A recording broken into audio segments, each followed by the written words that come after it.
The Meditations by Marcus Aurelius. Book 1.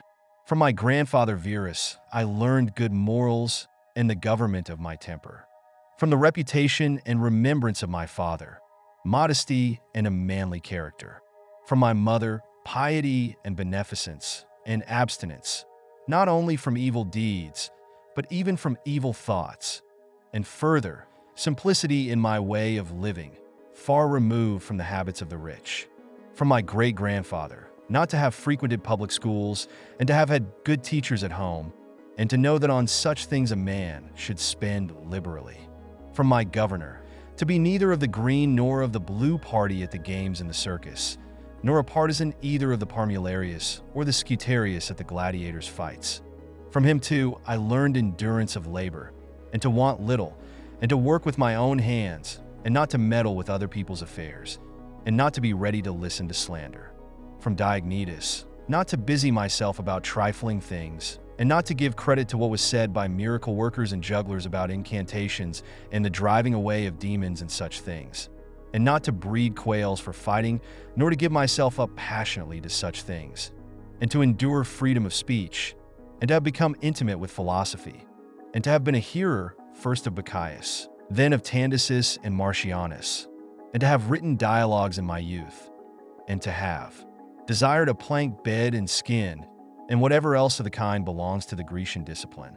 From Rusticus, I received the impression that my character required improvement and discipline, and from him I learned not to be led astray to sophistic emulation, nor to writing on speculative matters, nor to delivering little hortatory orations, nor to showing myself off as a man who practices much discipline, or does benevolent acts in order to make a display, and to abstain from rhetoric and poetry and fine writing, and not to walk about in the house in my outdoor dress, nor to do other things of the kind, and to write my letters with simplicity, like the letter which Rusticus wrote from Sinuessa to my mother, and with respect to those who have offended me by words or done me wrong, to be easily disposed to be pacified and reconciled, as soon as they have shown a readiness to be reconciled, and to read carefully, and not to be satisfied with a superficial understanding of a book, nor hastily to give my assent to those who talk overmuch. And I am indebted to him for being acquainted with the discourses of Epictetus, which he communicated to me out of his own collection. From Apollonius, I learned freedom of will and undeviating steadiness of purpose, and to look to nothing else, not even for a moment, except to reason, and to be always the same in sharp pains on the occasion of the loss of a child and in long illness, and to see clearly in a living example that the same man can be both most resolute and yielding, and not peevish in giving his instruction, and to have had before my eyes a man who clearly considered his experience and his skill in expounding philosophical principles as the smallest of his merits. And from him I learned how to receive from friends what are esteemed favors, without being either humbled by them or letting them pass unnoticed. From Sextus, a benevolent disposition, and the example of a family governed in a fatherly manner, and the idea of living conformably to nature, and gravity without affectation, and to look carefully after the interests of friends, and to tolerate ignorant persons, and those who form opinions without consideration. He had the power of readily accommodating himself to all, so that intercourse with him was more agreeable than any flattery. And at the same time, he was most highly venerated by those who associated with him. And he had the faculty both of discovering and ordering, in an intelligent and methodical way, the principles necessary for life. And he never showed anger or any other passion, but was entirely free from passion, and also most affectionate. And he could express approbation without noisy display, and he possessed much knowledge without ostentation.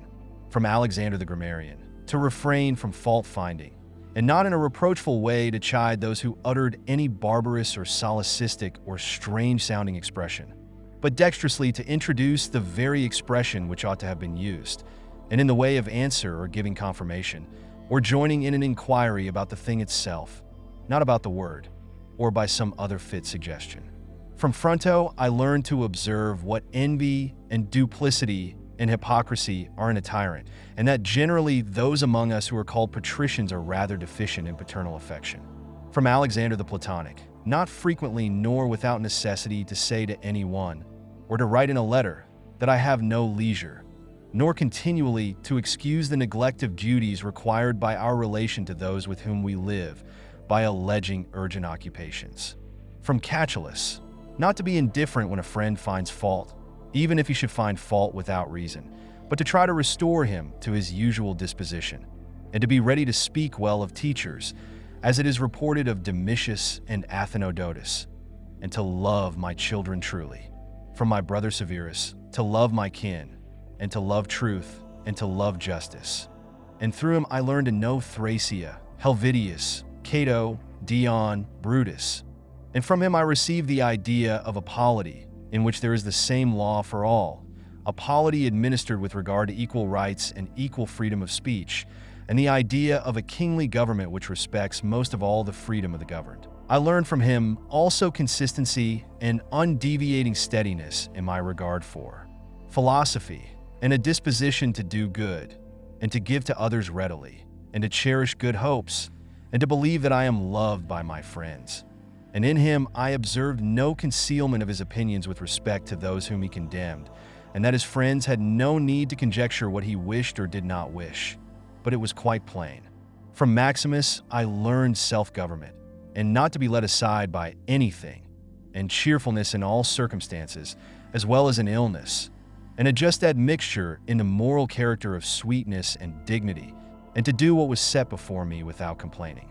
I observed that everybody believed that he thought as he spoke, and that in all that he did he never had any bad intention, and he never showed amazement and surprise, and was never in a hurry, and never put off doing a thing, nor was perplexed nor dejected, nor did he ever laugh to disguise his vexation, nor, on the other hand, was he ever passionate or suspicious. He was accustomed to do acts of beneficence, and was ready to forgive, and was free from all falsehood. And he presented the appearance of a man who could not be diverted from right rather than of a man who had been improved. I observed, too, that no man could ever think that he was despised by Maximus, or ever venture to think himself a better man. He had also the art of being humorous in an agreeable way.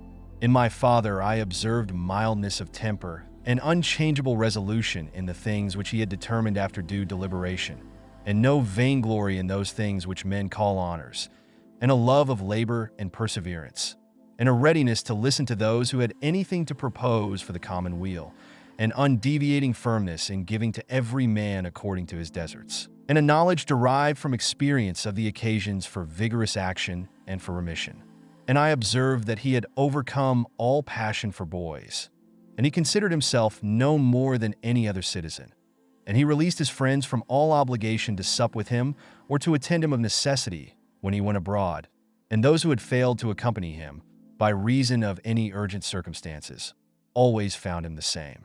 I observed too his habit of careful inquiry in all matters of deliberation, and his persistency, and that he never stopped his investigation through being satisfied with appearances which first present themselves, and that his disposition was to keep his friends, and not to be soon tired of them, nor yet to be extravagant in his affection, and to be satisfied on all occasions and cheerful, and to foresee things a long way off, and to provide for the smallest without display, and to check immediately popular applause and all flattery, and to be ever watchful over the things which were necessary for the administration of the empire, and to be a good manager of the expenditure, and patiently to endure the blame which he got for such conduct.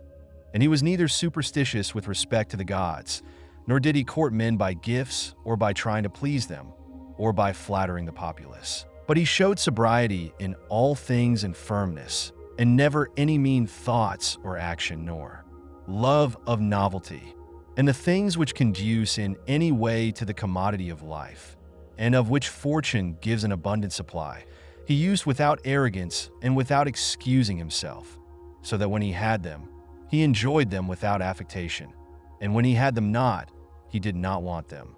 No one could ever say of him that he was either a sophist or a homebred flippant slave or a pedant, but everyone acknowledged him to be a man ripe, perfect, above flattery, able to manage his own and other men's affairs. Besides this, he honored those who were true philosophers, and he did not reproach those who pretended to be philosophers, nor yet was he easily led by them. He was also easy in conversation, and he made himself agreeable without any offensive affectation. He took a reasonable care of his body's health, not as one who was greatly attached to life, nor out of regard to personal appearance, nor yet in a careless way, but so that, through his own attention, he very seldom stood in need of the physician's art or of medicine or external applications. He was most ready to give way without envy to those who possessed any particular faculty, such as that of eloquence or knowledge of the law or of morals, or of anything else, and he gave them his help that each might enjoy reputation according to his deserts. And he always acted conformably to the institutions of his country, without showing any affectation of doing so. Further, he was not fond of change nor unsteady, but he loved to stay in the same places and to employ himself about the same things. And after his paroxysms of headache, he came immediately fresh and vigorous to his usual occupations. His secrets were not but very few and very rare, and these only about public matters. And he showed prudence and economy in the exhibition of the public spectacles and the construction of public buildings, his donations to the people, and in such things, for he was a man who looked to what ought to be done, not to the reputation which is got by a man's acts.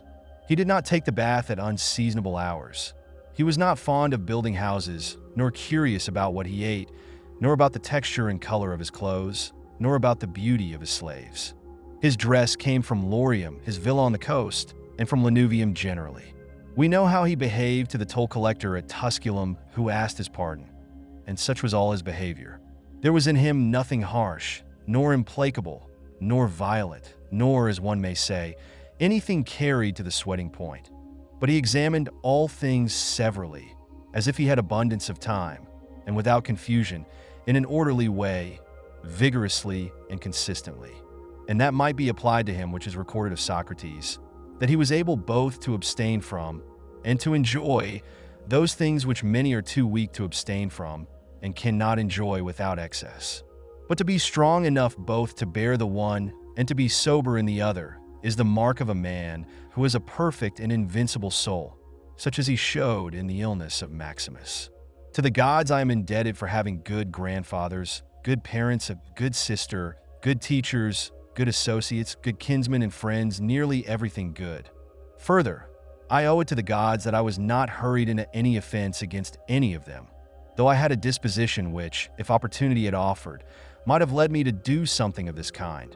But through their favor, there never was such a concurrence of circumstances as put me to the trial. Further, I am thankful to the gods that I was not longer brought up with my grandfather's concubine, and that I preserved the flower of my youth, and that I did not make proof of my virility before the proper season, but even deferred the time, that I was subjected to a ruler and a father who was able to take away all pride from me, and to bring me to the knowledge that it is possible for a man to live in a palace without wanting either guards or embroidered dresses, or torches and statues, and such like show, but that it is in such a man's power to bring himself very near to the fashion of a private person, without being for this reason either meaner in thought or more remiss in action, with respect to the things which must be done for the public interest in a manner that befits a ruler. I thank the gods for giving me such a brother, who was able by his moral character to rouse me to vigilance over myself, and who at the same time pleased me by his respect and affection, that my children have not been stupid nor deformed in body, that I did not make more proficiency in rhetoric, poetry, and the other studies, in which I should perhaps have been completely engaged, if I had seen that I was making progress in them, that I made haste to place those who brought me up in the station of honor, which they seemed to desire, without putting them off with hope of my doing it some time after, because they were then still young, that I knew Apollonius, Rusticus, Maximus, that I received clear and frequent impressions about living according to nature, and what kind of a life that is, so that, so far as depended on the gods and their gifts and help and inspirations, nothing hindered me from forthwith living according to nature, though I still fall short of it through my own fault, and through not observing the admonitions of the gods,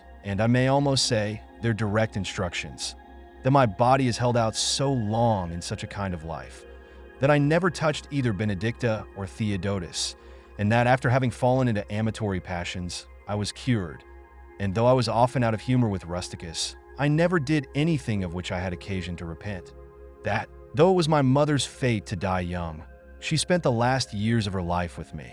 That whenever I wished to help any man in his need, or on any other occasion, I was never told that I had not the means of doing it, and that to myself the same necessity never happened, to receive anything from another. That I have such a wife, so obedient and so affectionate and so simple, that I had abundance of good masters for my children, and that remedies have been shown to me by dreams, both others, and against blood-spitting and giddiness. And that, when I had an inclination to philosophy, I did not fall into the hands of any sophist, and that I did not waste my time on writers of histories, or in the resolution of syllogisms, or occupy myself about the investigation of appearances in the heavens. For all these things require the help of the gods and fortune. Among the Quadi at the Granua. Book 2. Begin the morning by saying to thyself, I shall meet with the busybody, the ungrateful, arrogant, deceitful, envious, unsocial. All these things happen to them by reason of their ignorance of what is good and evil. But I who have seen the nature of the good that it is beautiful, and of the bad that it is ugly, and the nature of him who does wrong, that it is akin to me, not only of the same blood or seed, but that it participates in the same intelligence and the same portion of the divinity, I can neither be injured by any of them, for no one can fix on me what is ugly, nor can I be angry with my kinsman, nor hate him, for we are made for cooperation, like feet, like hands, like eyelids, like the rows of the upper and lower teeth. To act against one another, then, is contrary to nature, and it is acting against one another to be vexed and to turn away. Whatever this is that I am, it is a little flesh and breath, and the ruling part. Throw away thy books, no longer distract thyself. It is not allowed, but as if thou wast now dying, despise the flesh. It is blood and bones and a network, a contexture of nerves, veins, and arteries. See the breath also, what kind of a thing it is air, and not always the same, but every moment sent out and again sucked in. The third then is the ruling part. Consider thus. Thou art an old man. No longer let this be a slave. No longer be pulled by the strings like a puppet to unsocial movements. No longer either be dissatisfied with thy present lot, or shrink from the future. All that is from the gods is full of providence. That which is from fortune is not separated from nature, or without an interweaving and involution with the things which are ordered by providence.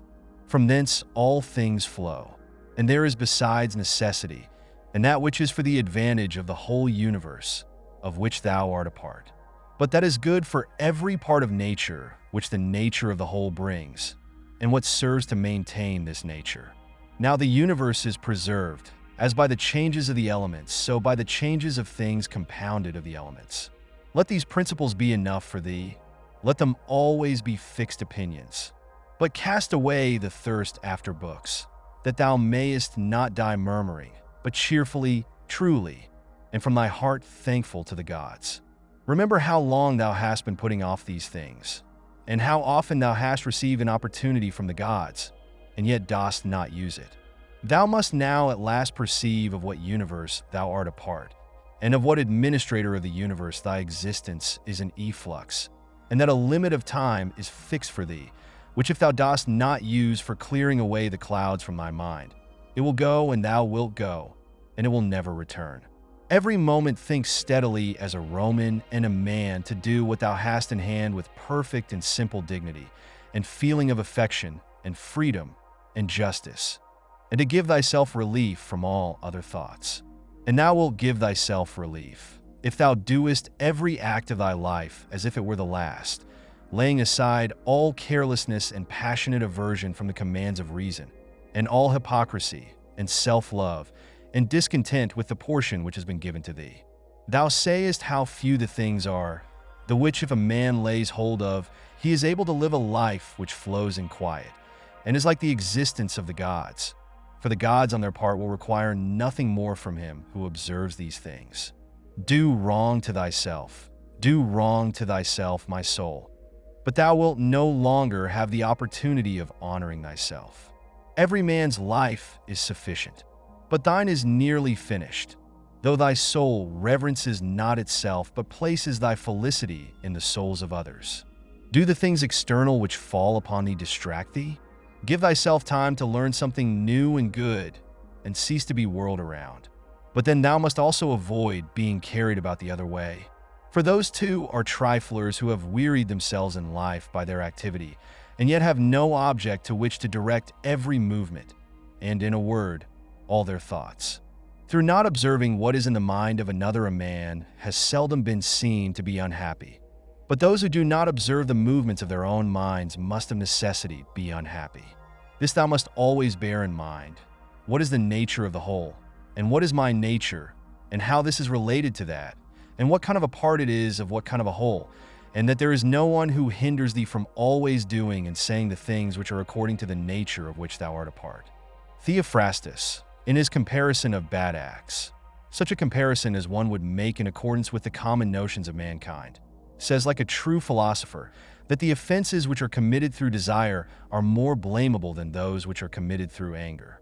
For he who is excited by anger seems to turn away from reason with a certain pain and unconscious contraction. But he who offends through desire, being overpowered by pleasure, seems to be in a manner more intemperate and more womanish in his offenses. Rightly then, and in a way worthy of philosophy, he said that the offense which is committed with pleasure is more blamable than that which is committed with pain. And on the whole, the one is more like a person who has been first wronged, and through pain is compelled to be angry, but the other is moved by his own impulse to do wrong, being carried towards doing something by desire. Since it is possible that thou mayest depart from life this very moment, regulate every act and thought accordingly. But to go away from among men, if there are gods, is not a thing to be afraid of, for the gods will not involve thee in evil. But if indeed they do not exist, or if they have no concern about human affairs, what is it to me to live in a universe devoid of gods or devoid of providence? But in truth they do exist, and they do care for human things, and they have put all the means in man's power to enable him not to fall into real evils. And as to the rest, if there was anything evil, they would have provided for this also, that it should be altogether in a man's power not to fall into it. Now that which does not make a man worse, how can it make a man's life worse? But neither through ignorance, nor having the knowledge, but not the power to guard against or correct these things, is it possible that the nature of the universe has overlooked them. Nor is it possible that it has made so great a mistake, either through want of power or want of skill, that good and evil should happen indiscriminately to the good and the bad.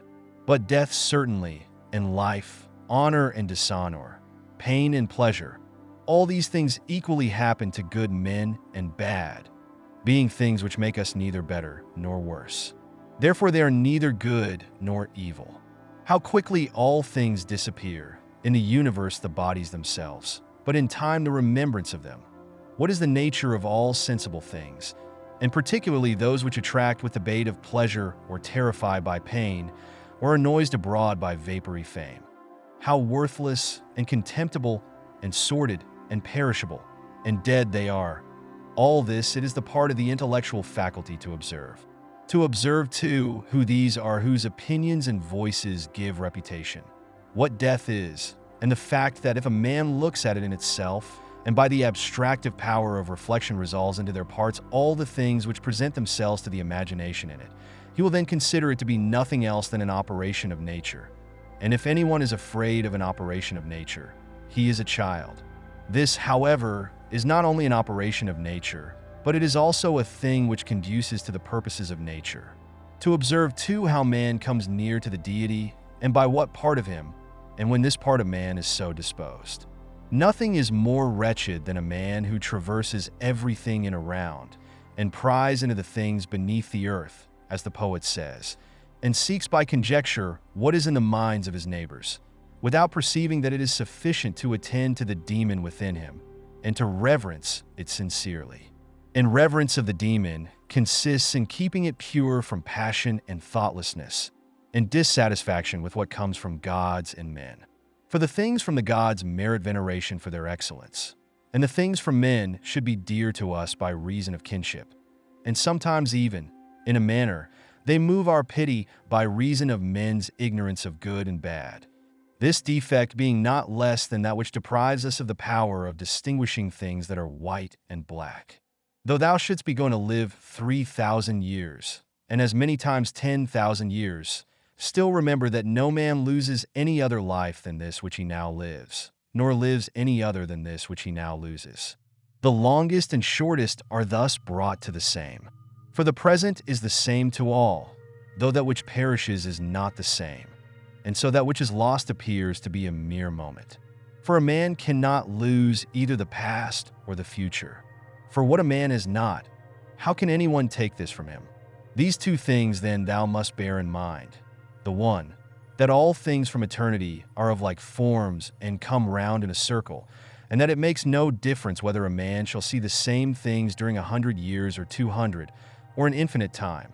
And the second, that the longest liver and he who will die soonest lose just the same. For the present is the only thing of which a man can be deprived, if it is true that this is the only thing which he has, and that a man cannot lose a thing if he has it not. Remember that all is opinion. For what was said by the cynic Monimus is manifest. And manifest, too, is the use of what was said, if a man receives what may be got out of it as far as it is true.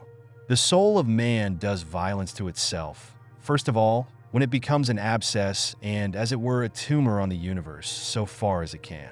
For to be vexed at anything which happens is a separation of ourselves from nature, in some part of which the natures of all other things are contained. In the next place, the soul does violence to itself when it turns away from any man or even moves towards him with the intention of injuring, such as are the souls of those who are angry. In the third place, the soul does violence to itself when it is overpowered by pleasure or by pain. Fourthly, when it plays a part and does or says anything insincerely and untruly. Fifthly, when it allows any act of its own and any movement to be without an aim, and does anything thoughtlessly and without considering what it is, it being right that even the smallest things be done with reference to an end, and the end of rational animals is to follow the reason and the law of the most ancient city and polity. Of human life the time is a point, and the substance is in a flux, and the perception dull, and the composition of the whole body subject to putrefaction, and the soul a whirl, and fortune hard to divine, and fame a thing devoid of judgment. And, to say all in a word, everything which belongs to the body is a stream, and what belongs to the soul is a dream and vapor, and life is a warfare and a stranger sojourn, and after fame is oblivion. What then is that which is able to conduct a man? One thing and only one, philosophy, but this consists in keeping the demon within a man free from violence and unharmed, superior to pains and pleasures, doing nothing without purpose, nor yet falsely and with hypocrisy, not feeling the need of another man's doing or not doing anything, and besides, accepting all that happens and all that is allotted as coming from thence, wherever it is from whence he himself came, and finally, waiting for death with a cheerful mind, as being nothing else than a dissolution of the elements, of which every living being is compounded. But if there is no harm to the elements themselves and each continually changing into another, why should a man have any apprehension about the change and dissolution of all the elements? For it is according to nature, and nothing is evil which is according to nature. This incarnatum. Book 3. We ought to consider not only that our life is daily wasting away and a smaller part of it is left, but another thing also must be taken into the account, that if a man should live longer, it is quite uncertain whether the understanding will still continue sufficient for the comprehension of things, and retain the power of contemplation which strives to acquire the knowledge of the divine and the human. For if he shall begin to fall into dotage, perspiration and nutrition and imagination and appetite, and whatever else there is of the kind, will not fail. But the power of making use of ourselves, and filling up the measure of our duty, and clearly separating all appearances, and considering whether a man should now depart from life, and whatever else of the kind absolutely requires a disciplined reason, all this is already extinguished. We must make haste then, not only because we are daily nearer to death, but also because the conception of things and the understanding of them cease first. We ought to observe also that even the things which follow after the things which are produced according to nature contain something pleasing and attractive. For instance, when bread is baked, some parts are split at the surface, and these parts which thus open and have a certain fashion contrary to the purpose of the baker's art are beautiful in a manner, and in a peculiar way excite a desire for eating. And again, figs, when they are quite ripe, gape open, and in the ripe olives the very circumstance of their being near to rottenness adds a peculiar beauty to the fruit. And the ears of corn bending down, and the lion's eyebrows, and the foam which flows from the mouth of wild boars, and many other things. Though they are far from being beautiful, if a man should examine them severally, still, because they are consequent upon the things which are formed by nature, help to adorn them, and they please the mind. So that if a man should have a feeling and deeper insight with respect to the things which are produced in the universe, there is hardly one of those which follow by way of consequence which will not seem to him to be in a manner disposed so as to give pleasure. And so he will see even the real, gaping jaws of wild beasts with no less pleasure than those which painters and sculptors show by imitation. And in an old woman and an old man he will be able to see a certain maturity and comeliness, and the attractive loveliness of young persons he will be able to look on with chaste eyes. And many such things will present themselves, not pleasing to every man, but to him only who has become truly familiar with nature and her works. Hippocrates, after curing many diseases himself, fell sick and died. The Chaldei foretold the deaths of many, and then fate caught them too. Alexander and Pompeius and Caius Caesar, after so often completely destroying whole cities, and in battle cutting to pieces many 10,000s of cavalry and infantry, themselves too at last departed from life. Heraclitus, after so many speculations on the conflagration of the universe, was filled with water internally and died smeared all over with mud. And lice destroyed Democritus, and other lice killed Socrates. What means all this? Thou hast embarked, thou hast made the voyage, thou art come to shore, get out. If indeed to another life there is no one of God's, not even there. But if to a state without sensation, thou wilt cease to be held by pains and pleasures, and to be a slave to the vessel, which is as much inferior as that which serves it is superior. For the one is intelligence and deity, the other is earth and corruption. Do not waste the remainder of thy life in thoughts about others, when thou dost not refer thy thoughts to some object of common utility. For thou losest the opportunity of doing something else when thou hast such thoughts as these: what is such a person doing, and why, and what is he saying, and what is he thinking of, and what is he contriving, and whatever else of the kind makes us wander away from the observation of our own ruling power. We ought then to check in the series of our thoughts everything that is without a purpose and useless, but most of all the over-curious feeling and the malignant. And a man should use himself to think of those things only about which if one should suddenly ask, "What hast thou now in thy thoughts?" With perfect openness thou mightest immediately answer, "This or that," so that from thy words it should be plain that everything in thee is simple and benevolent, and such as befits a social animal, and one that cares not for thoughts about pleasure or sensual enjoyments at all, nor has any rivalry or envy and suspicion, or anything else for which thou wouldst blush if thou shouldst say that thou hadst it in thy mind. For the man who is such and no longer delays being among the number of the best, is like a priest and minister of the gods, using to the deity which is planted within him, which makes the man uncontaminated by pleasure, unharmed by any pain, untouched by any insult, feeling no wrong, a fighter in the noblest fight, one who cannot be overpowered by any passion, died deep with justice, accepting with all his soul everything which happens and is assigned to him as his portion, and not often nor, yet without great necessity and for the general interest, imagining what another says, or does, or thinks. For it is only what belongs to himself that he makes the matter for his activity, and he constantly thinks of that which is allotted to himself out of the sum total of things, and he makes his own acts fair, and he is persuaded that his own portion is good. For the lot which is assigned to each man is carried along with him, and carries him along with it.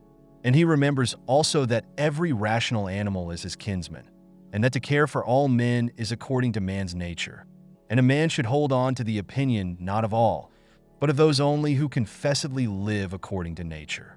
But as to those who live not so, he always bears in mind what kind of men they are both at home and from home, both by night and by day, and what they are and with what men they live an impure life. Accordingly, he does not value at all the praise which comes from such men, since they are not even satisfied with themselves. Labor not unwillingly, nor without regard to the common interest, nor without due consideration, nor with distraction, nor let studied ornaments set off thy thoughts, and be not either a man of many words, or busy about too many things. And further, let the deity which is in thee be the guardian of a living being, manly and of ripe age, and engaged in matter political, and a Roman, and a ruler, who has taken his post like a man waiting for the signal which summons him from life, and ready to go, having need neither of oath nor of any man's testimony. Be cheerful also, and seek not external help nor the tranquility which others give. A man then must stand erect, not be kept erect by others. If thou findest in human life anything better than justice, truth, temperance, fortitude, and in a word, anything better than thy own mind's self-satisfaction in the things which it enables thee to do according to right reason, and in the condition that is assigned to thee without thy own choice. If, I say, thou sayest anything better than this, turn to it with all thy soul, and enjoy that which thou hast found to be the best. But if nothing appears to be better than the deity which is planted in thee, which has subjected to itself all thy appetites, and carefully examines all the impressions, and, as Socrates said, has detached itself from the persuasions of sense, and has submitted itself to the gods, and cares for mankind. If thou findest everything else smaller and of less value than this, give place to nothing else. For if thou dost once diverge and incline to it, thou wilt no longer without distraction be able to give the preference to that good thing, which is thy proper possession and thy own. For it is not right that anything of any other kind, such as praise from the many, or power, or enjoyment of pleasure, should come into competition with that which is rationally and politically or practically good. All these things, even though they may seem to adapt themselves to the better things in a small degree, obtain the superiority all at once and carry us away. But do thou, I say, simply and freely choose the better and hold to it. But that which is useful is the better. Well then, if it is useful to thee as a rational being, keep to it. But if it is only useful to thee as an animal, say so and maintain thy judgment without arrogance. Only take care that thou makest the inquiry by a sure method. Never value anything as profitable to thyself which shall compel thee to break thy promise, to lose thy self-respect, to hate any man, to suspect, to curse, to act the hypocrite, to desire anything which needs walls and curtains. For he who is preferred to everything intelligence and demon and the worship of its excellence, acts no tragic part, does not groan, will not need either solitude or much company. And, what is chief of all, he will live without either pursuing or flying from death. But whether for a longer or a shorter time he shall have the soul enclosed in the body, he cares not at all. For even if he must depart immediately, he will go as readily as if he were going to do anything else which can be done with decency and order, taking care of this only all through life, that his thoughts turn not away from anything which belongs to an intelligent animal and a member of a civil community. In the mind of one who is chastened and purified, thou wilt find no corrupt matter, nor impurity, nor any sore skinned over. Nor is his life incomplete when fate overtakes him, as one may say of an actor who leaves the stage before ending and finishing the play. Besides, there is in him nothing servile, nor affected, nor too closely bound to other things, nor yet detached from other things, nothing worthy of blame, nothing which seeks a hiding place. Reverence the faculty which produces opinion. On this faculty it entirely depends whether there shall exist in thy ruling part any opinion inconsistent with nature and the constitution of the rational animal. And this faculty promises freedom from hasty judgment, and friendship towards men, and obedience to the gods. Throwing away then all things, hold to these only which are few, and besides bear in mind that every man lives only this present time, which is an indivisible point, and that all the rest of his life is either past or it is uncertain. Short then is the time which every man lives, and small the nook of the earth where he lives, and short too the longest posthumous fame, and even this only continued by a succession of poor human beings, who will very soon die, and who know not even themselves, much less him who died long ago. To the aids which have been mentioned, let this one still be added. Make for thyself a definition or description of the thing which is presented to thee, so as to see distinctly what kind of a thing it is in its substance, in its nudity, in its complete entirety, and tell thyself its proper name, and the names of the things of which it has been compounded, and into which it will be resolved. For nothing is so productive of elevation of mind as to be able to examine methodically and truly every object which is presented to thee in life, and always to look at things so as to see at the same time what kind of universe this is, and what kind of use everything performs in it, and what value everything has with reference to the whole, and what with reference to man, who is a citizen of the highest city, of which all other cities are like families. What each thing is, and of what it is composed, and how long it is the nature of this thing to endure which now makes an impression on me, and what virtue I have need of with respect to it, such as gentleness, manliness, truth, fidelity, simplicity, contentment, and the rest. Wherefore, on every occasion a man should say, this comes from God, and this is according to the apportionment and spinning of the thread of destiny, and such like coincidence and chance. And this is from one of the same stock, and a kinsman and partner, one who knows not, however, what is according to his nature. But I know. For this reason I behave towards him according to the natural law of fellowship with benevolence and justice. At the same time, however, in things indifferent, I attempt to ascertain the value of each. If thou workest at that which is before thee, following right reason seriously, vigorously, calmly, without allowing anything else to distract thee, but keeping thy divine part pure, as if thou shouldst be bound to give it back immediately. If thou holdest to this, expecting nothing, fearing nothing, but satisfied with thy present activity according to nature, and with heroic truth in every word and sound which thou utterest, thou wilt live happy. And there is no man who is able to prevent this. As physicians have always their instruments and knives ready for cases which suddenly require their skill, so do thou have principles ready for the understanding of things divine and human, and for doing everything, even the smallest, with a recollection of the bond which unites the divine and human to one another. For neither wilt thou do anything well which pertains to man without at the same time having a reference to things divine, nor the contrary. No longer wander at hazard, for neither wilt thou read thy own memoirs, nor the acts of the ancient Romans and Hellenes, and the selections from books which thou wast reserving for thy old age. Hasten then to the end which thou hast before thee, and throwing away idle hopes, come to thy own aid, if thou carest at all for thyself, while it is in thy power. They know not how many things are signified by the words stealing, sowing, buying, keeping quiet, seeing what ought to be done, for this is not affected by the eyes, but by another kind of vision. Body, soul, intelligence. To the body belong sensations, to the soul appetites, to the intelligence principles.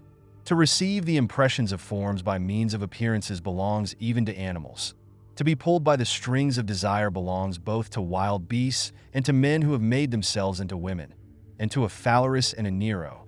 And to have the intelligence that guides to the things which appear suitable belongs also to those who do not believe in the gods, and who betray their country, and do their impure deeds when they have shut the doors. If then everything else is common to all that I have mentioned, there remains that which is peculiar to the good man, to be pleased and content with what happens, and with the thread which is spun for him, and not to defile the divinity which is planted in his breast, nor disturb it by a crowd of images, but to preserve it tranquil, following it obediently as a god, neither saying anything contrary to the truth, nor doing anything contrary to justice. And if all men refuse to believe that he lives a simple, modest, and contented life, he is neither angry with any of them, nor does he deviate from the way which leads to the end of life, to which a man ought to come pure, tranquil, ready to depart, and without any compulsion perfectly reconciled to his lot.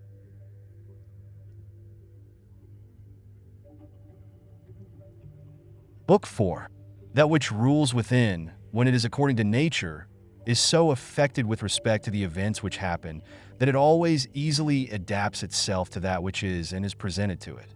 For it requires no definite material, but it moves towards its purpose under certain conditions, however, and it makes a material for itself out of that which opposes it, as fire lays hold of what falls into it, by which a small light would have been extinguished.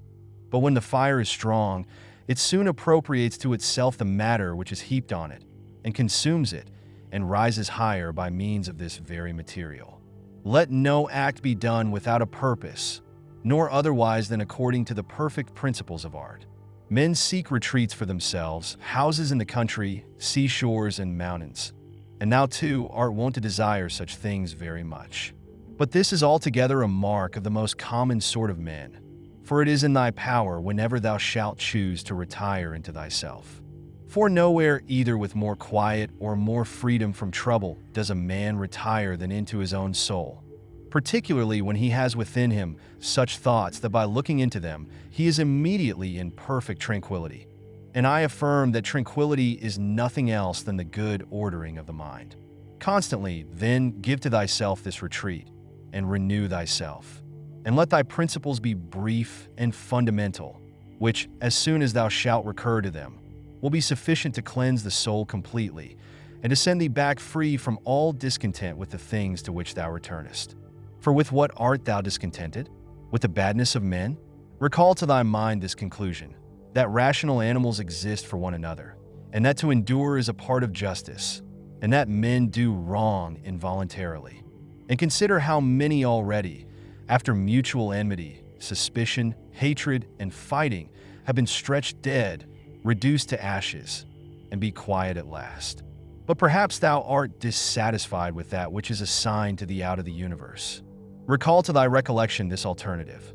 Either there is providence or atoms, fortuitous concurrence of things, or remember the arguments by which it has been proved that the world is a kind of political community, and be quiet at last. But perhaps corporeal things will still fasten upon thee. Consider then further that the mind mingles not with the breath, whether moving gently or violently, when it has once drawn itself apart and discovered its own power. And think also of all that thou hast heard and assented to about pain and pleasure, and be quiet at last. But perhaps the desire of the thing called fame will torment thee. See how soon everything is forgotten, and look at the chaos of infinite time on each side of the present, and the emptiness of applause, and the changeableness and want of judgment in those who pretend to give praise, and the narrowness of the space within which it is circumscribed, and be quiet at last. For the whole earth is a point, and how small a nook in it is this thy dwelling, and how few are there in it, and what kind of people are they who will praise thee? This then remains. Remember to retire into this little territory of thy own, and above all do not distract or strain thyself, but be free, and look at things as a man, as a human being, as a citizen, as a mortal. But among the things readiest to thy hand to which thou shalt turn, let there be these, which are two. One is that things do not touch the soul, for they are external and remain immovable, but our perturbations come only from the opinion which is within. The other is that all these things, which thou sayest, change immediately and will no longer be, and constantly bear in mind how many of these changes thou hast already witnessed. The universe is transformation. Life is opinion. If our intellectual part is common, the reason also, in respect of which we are rational beings, is common. If this is so, common also is the reason which commands us what to do and what not to do. If this is so, there is a common law also. If this is so, we are fellow citizens. If this is so, we are members of some political community. If this is so, the world is in a manner a state. For of what other common political community will anyone say that the whole human race are members? And from this common political community comes also our very intellectual faculty and reasoning faculty and our capacity for law. Or whence do they come?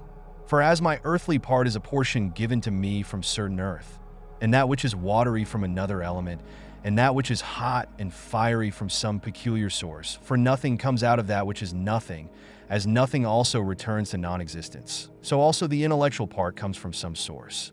Death is such as generation is a mystery of nature, a composition out of the same elements, and a decomposition into the same, and altogether not a thing of which any man should be ashamed, for it is not contrary to the nature of a reasonable animal, and not contrary to the reason of our constitution. It is natural that these things should be done by such persons. It is a matter of necessity, and if a man will not have it so, he will not allow the fig tree to have juice. But by all means bear this in mind, that within a very short time both thou and he will be dead, and soon not even your names will be left behind.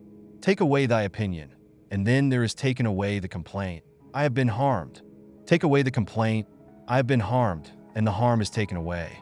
That which does not make a man worse than he was also does not make his life worse, nor does it harm him either from without or from within. The nature of that which is universally useful has been compelled to do this. Consider that everything which happens, happens justly, and if thou observest carefully, thou wilt find it to be so. I do not say only with respect to the continuity of the series of things, but with respect to what is just, and as if it were done by one who assigns to each thing its value. Observe then as thou hast begun, and whatever thou doest, do it in conjunction with this, the being good, and in the sense in which a man is properly understood to be good. Keep to this in every action. Do not have such an opinion of things as he has who does thee wrong, or such as he wishes thee to have, but look at them as they are in truth. A man should always have these two rules in readiness. The one, to do only whatever the reason of the ruling and legislating faculty may suggest for the use of men. The other, to change thy opinion, if there is any one at hand who sets thee right and moves thee from any opinion. But this change of opinion must proceed only from a certain persuasion, as of what is just or of common advantage, and the like, not because it appears pleasant or brings reputation. Hast thou reason? Yea. Why then dost thou not use it? For if this does its own work, what else dost thou wish? Thou hast existed as a part. Thou shalt disappear in that which produced thee, but rather thou shalt be received back into its seminal principle by transmutation. Many grains of frankincense on the same altar. One falls before, another falls after, but it makes no difference. Within 10 days thou wilt seem a god to those to whom thou art now a beast and an ape, if thou wilt return to thy principles and the worship of reason. Do not act as if thou wert going to live 10,000 years. Death hangs over thee. While thou livest, while it is in thy power, be good. How much trouble he avoids who does not look to see what his neighbor says or does or thinks, but only to what he does himself, that it may be just and pure. Or as Agathon says, look not round at the depraved morals of others, but run straight along the line without deviating from it. He who has a vehement desire for posthumous fame does not consider that every one of those who remember him will himself also die very soon. Then again also they who have succeeded them, until the whole remembrance shall have been extinguished as it is transmitted through men who foolishly admire and perish. But suppose that those who will remember are even immortal, and that the remembrance will be immortal. What then is this to thee? And I say not what is it to the dead, but what is it to the living? What is praise except indeed so far as it has a certain utility? For thou now rejectest unseasonably the gift of nature, clinging to something else. Everything which is in any way beautiful is beautiful in itself, and terminates in itself, not having praise as part of itself. Neither worse then nor better is a thing made by being praised. I affirm this also of the things which are called beautiful by the vulgar, for example, material things and works of art. That which is really beautiful has no need of anything, not more than law, not more than truth, not more than benevolence or modesty. Which of these things is beautiful because it is praised or spoiled by being blamed? Is such a thing as an emerald made worse than it was if it is not praised? Or gold, ivory, purple, a lyre, a little knife, a flower, a shrub? If souls continue to exist, how does the air contain them from eternity? But how does the earth contain the bodies of those who have been buried from time, so remote? For as here the mutation of these bodies after a certain continuance, whatever it may be, and their dissolution make room for other dead bodies, So the souls which are removed into the air after subsisting for some time are transmuted and diffused, and assume a fiery nature by being received into the seminal intelligence of the universe, and in this way make room for the fresh souls which come to dwell there. And this is the answer which a man might give on the hypothesis of souls continuing to exist. But we must not only think of the number of bodies which are thus buried, but also of the number of animals which are daily eaten by us and the other animals. For what a number is consumed, and thus in a manner buried in the bodies of those who feed on them. And nevertheless this earth receives them by reason of the changes of these bodies into blood, and the transformations into the aerial or the fiery element. What is the investigation into the truth in this matter? The division into that which is material and that which is the cause of form, the formal. Do not be whirled about, but in every movement have respect to justice, and on the occasion of every impression maintain the faculty of comprehension or understanding. Everything harmonizes with me, which is harmonious to thee, O universe. Nothing for me is too early nor too late, which is in due time for thee. Everything is fruit to me, which thy seasons bring, O nature. From thee are all things, in thee are all things, to thee all things return. The poet says, dear city of sea crops, and wilt not thou say, dear city of Zeus? Occupy thyself with few things, says the philosopher, if thou wouldst be tranquil. But consider if it would not be better to say, do what is necessary, and whatever the reason of the animal which is naturally social requires, and as it requires. For this brings not only the tranquility which comes from doing well, but also that which comes from doing few things. For the greatest part of what we say and do being unnecessary, if a man takes this away, he will have more leisure and less uneasiness. Accordingly, on every occasion, a man should ask himself, is this one of the unnecessary things? Now a man should take away not only unnecessary acts, but also unnecessary thoughts, for thus superfluous acts will not follow after. Try how the life of the good man suits thee, the life of him who is satisfied with his portion out of the whole, and satisfied with his own just acts and benevolent disposition. Hast thou seen those things? Look also at these. Do not disturb thyself. Make thyself all simplicity. Does anyone do wrong? It is to himself that he does the wrong. Has anything happened to thee? Well, out of the universe from the beginning, everything which happens has been apportioned and spun out to thee. In a word, thy life is short. Thou must turn to profit the present by the aid of reason and justice. Be sober in thy relaxation. Either it is a well-arranged universe or a chaos huddled together, but still a universe. But can a certain order subsist in thee and disorder in the all? And this too when all things are so separated and diffused and sympathetic. A black character, a womanish character, a stubborn character, bestial, childish, animal, stupid, counterfeit, scurrilous, fraudulent, tyrannical. If he is a stranger to the universe who does not know what is in it, no less is he a stranger who does not know what is going on in it. He is a runaway who flies from social reason. He is blind who shuts the eyes of the understanding. He is poor who has need of another and has not from himself all things which are useful for life. He is an abscess on the universe who withdraws and separates himself from the reason of our common nature through being displeased with the things which happen. For the same nature produces this, and has produced thee too. He is a piece rent asunder from the state, who tears his own soul from that of reasonable animals, which is one. The one is a philosopher without a tunic, and the other without a book. Here is another half naked. Bread I have not, he says, and I abide by reason. And I do not get the means of living out of my learning, and I abide by my reason. Love the art, poor as it may be, which thou hast learned, and be content with it, and pass through the rest of life like one who has entrusted to the gods with his whole soul all that he has, making thyself neither the tyrant nor the slave of any man. Consider, for example, the times of Vespasian. Thou wilt see all these things, people marrying, bringing up children, sick, dying, warring, feasting, trafficking, cultivating the ground, flattering, obstinately arrogant, suspecting, plotting, wishing for some to die, grumbling about the present, loving, heaping up treasure, desiring counselship, kingly power. Well then, that life of these people no longer exists at all. Again, removed to the times of Trajan. Again, all is the same. Their life too is gone. In like manner view also the other epochs of time and of whole nations, and see how many after great efforts soon fell and were resolved into the elements.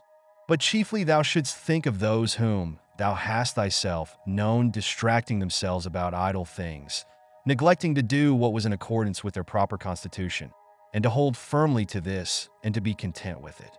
And herein it is necessary to remember that the attention given to everything has its proper value and proportion. For thus thou wilt not be dissatisfied if thou appliest thyself to smaller matters no further than is fit. The words which were formerly familiar are now antiquated. So also the names of those who were famed of old are now in a manner antiquated. Camillus, Ciso, Valesis, Leonidas, and a little after also Scipio and Cato, then Augustus, then also Hadrian and Antoninus. For all things soon pass away and become a mere tale, and complete oblivion soon buries them. And I say this of those who have shone in a wondrous way. For the rest, as soon as they have breathed out their breath, they are gone, and no man speaks of them. And, to conclude the matter, what is even an eternal remembrance? A mere nothing. What then is that about which we ought to employ our serious pains? This one thing, thoughts just and acts social, and words which never lie, and a disposition which gladly accepts all that happens as necessary, as usual, as flowing from a principle and source of the same kind. Willingly give thyself up to Clotho, one of the fates, allowing her to spin thy thread into whatever thing she pleases.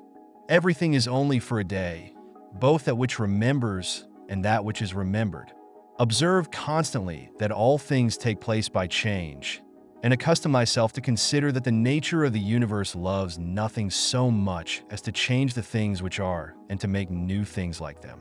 For everything that exists is in a manner the seed of that which will be. But thou art thinking only of seeds which are cast into the earth or into a womb. But this is a very vulgar notion. Thou wilt soon die, and thou art not yet simple, not free from perturbations, nor without suspicion of being hurt by external things, nor kindly disposed towards all, nor dost thou yet place wisdom only in acting justly.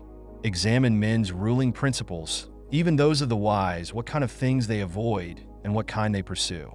What is evil to thee does not subsist in the ruling principle of another, nor yet in any turning and mutation of thy corporeal covering. Where is it then? It is in that part of thee in which subsists the power of forming opinions about evils. Let this power then not form such opinions, and all is well. And if that which is nearest to it, the poor body, is burnt, filled with matter and rottenness, nevertheless let the part which forms opinions about these things be quiet. That is, let it judge that nothing is either bad or good which can happen equally to the bad man and the good.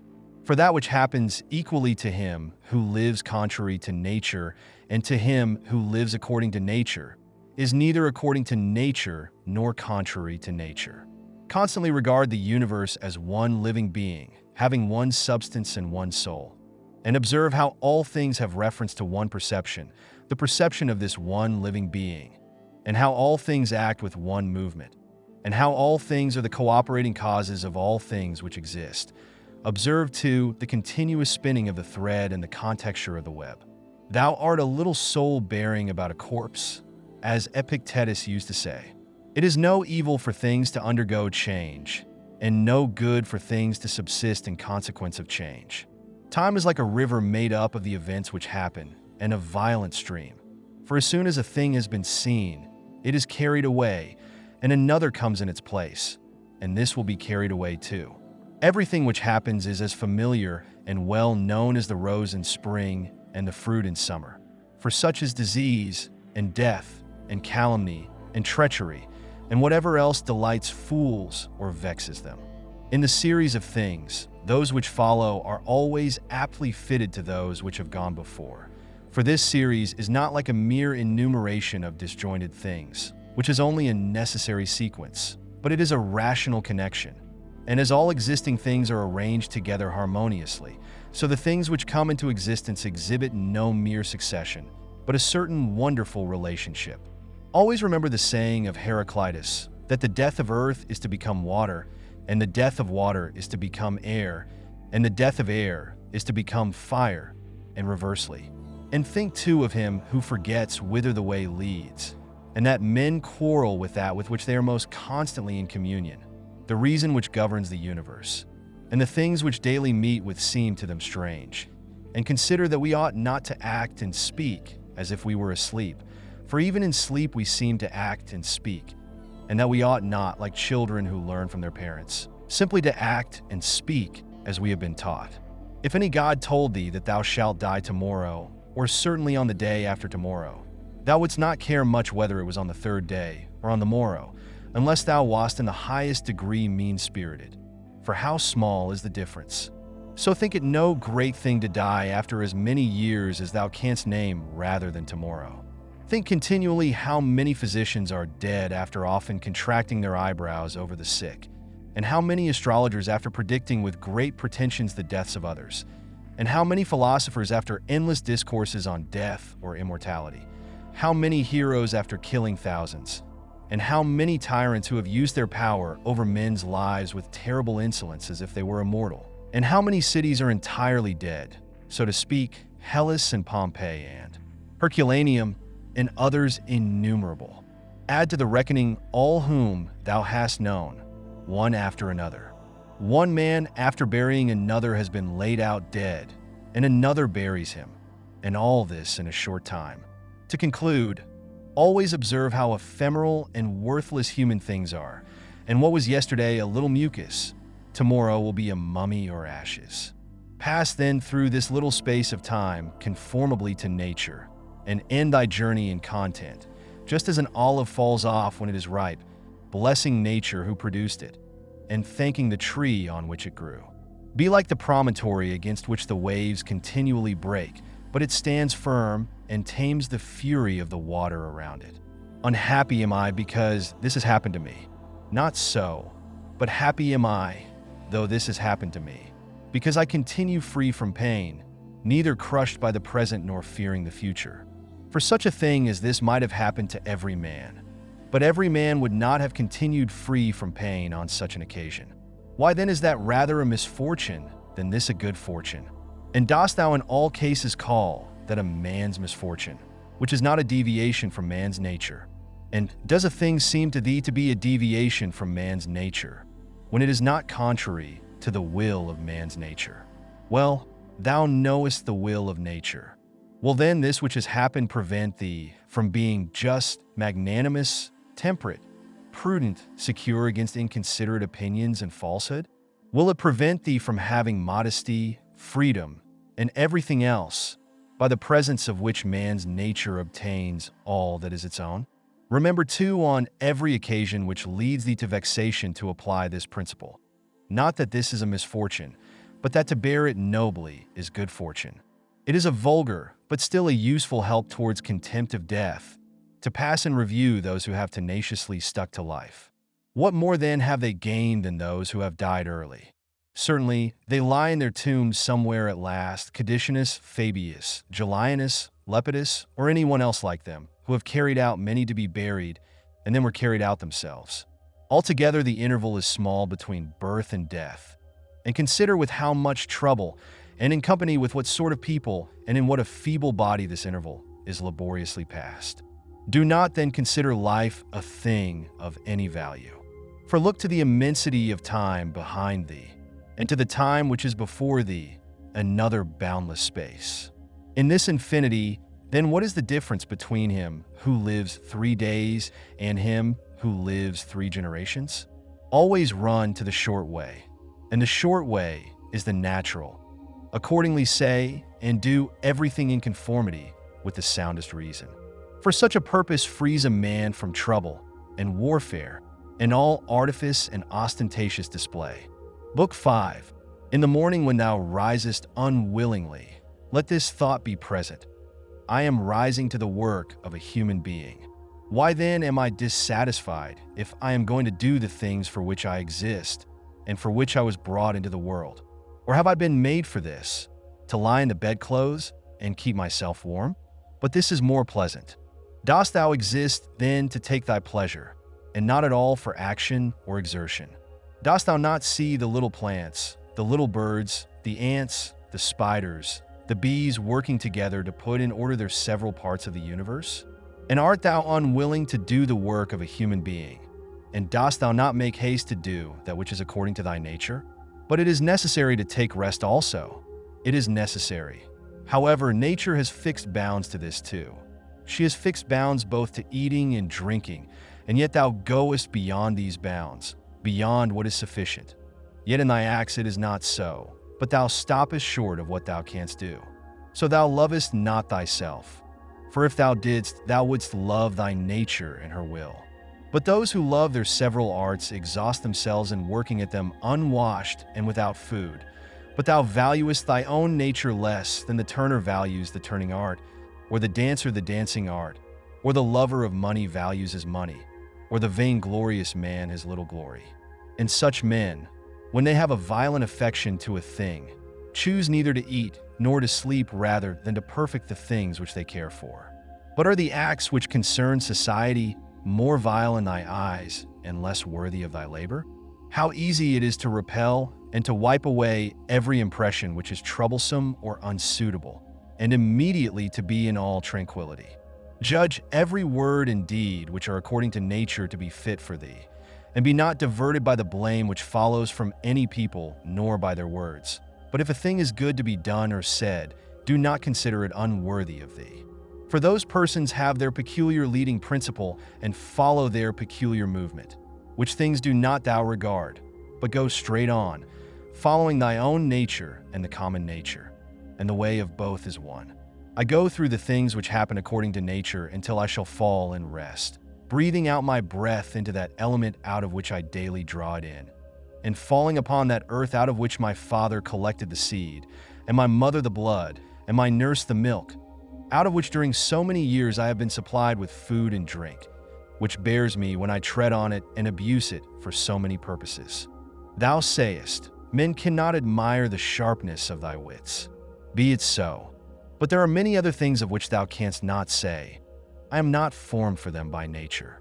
Show those qualities then which are altogether in thy power: sincerity, gravity, endurance of labor, aversion to pleasure, contentment with thy portion and with few things, benevolence, frankness, no love of superfluity, freedom from trifling magnanimity.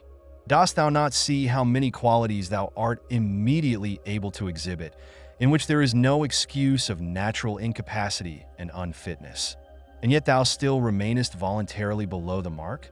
Or art thou compelled through being defectively furnished by nature to murmur, and to be stingy, and to flatter, and to find fault with thy poor body, and to try to please men, and to make great display, and to be so restless in thy mind?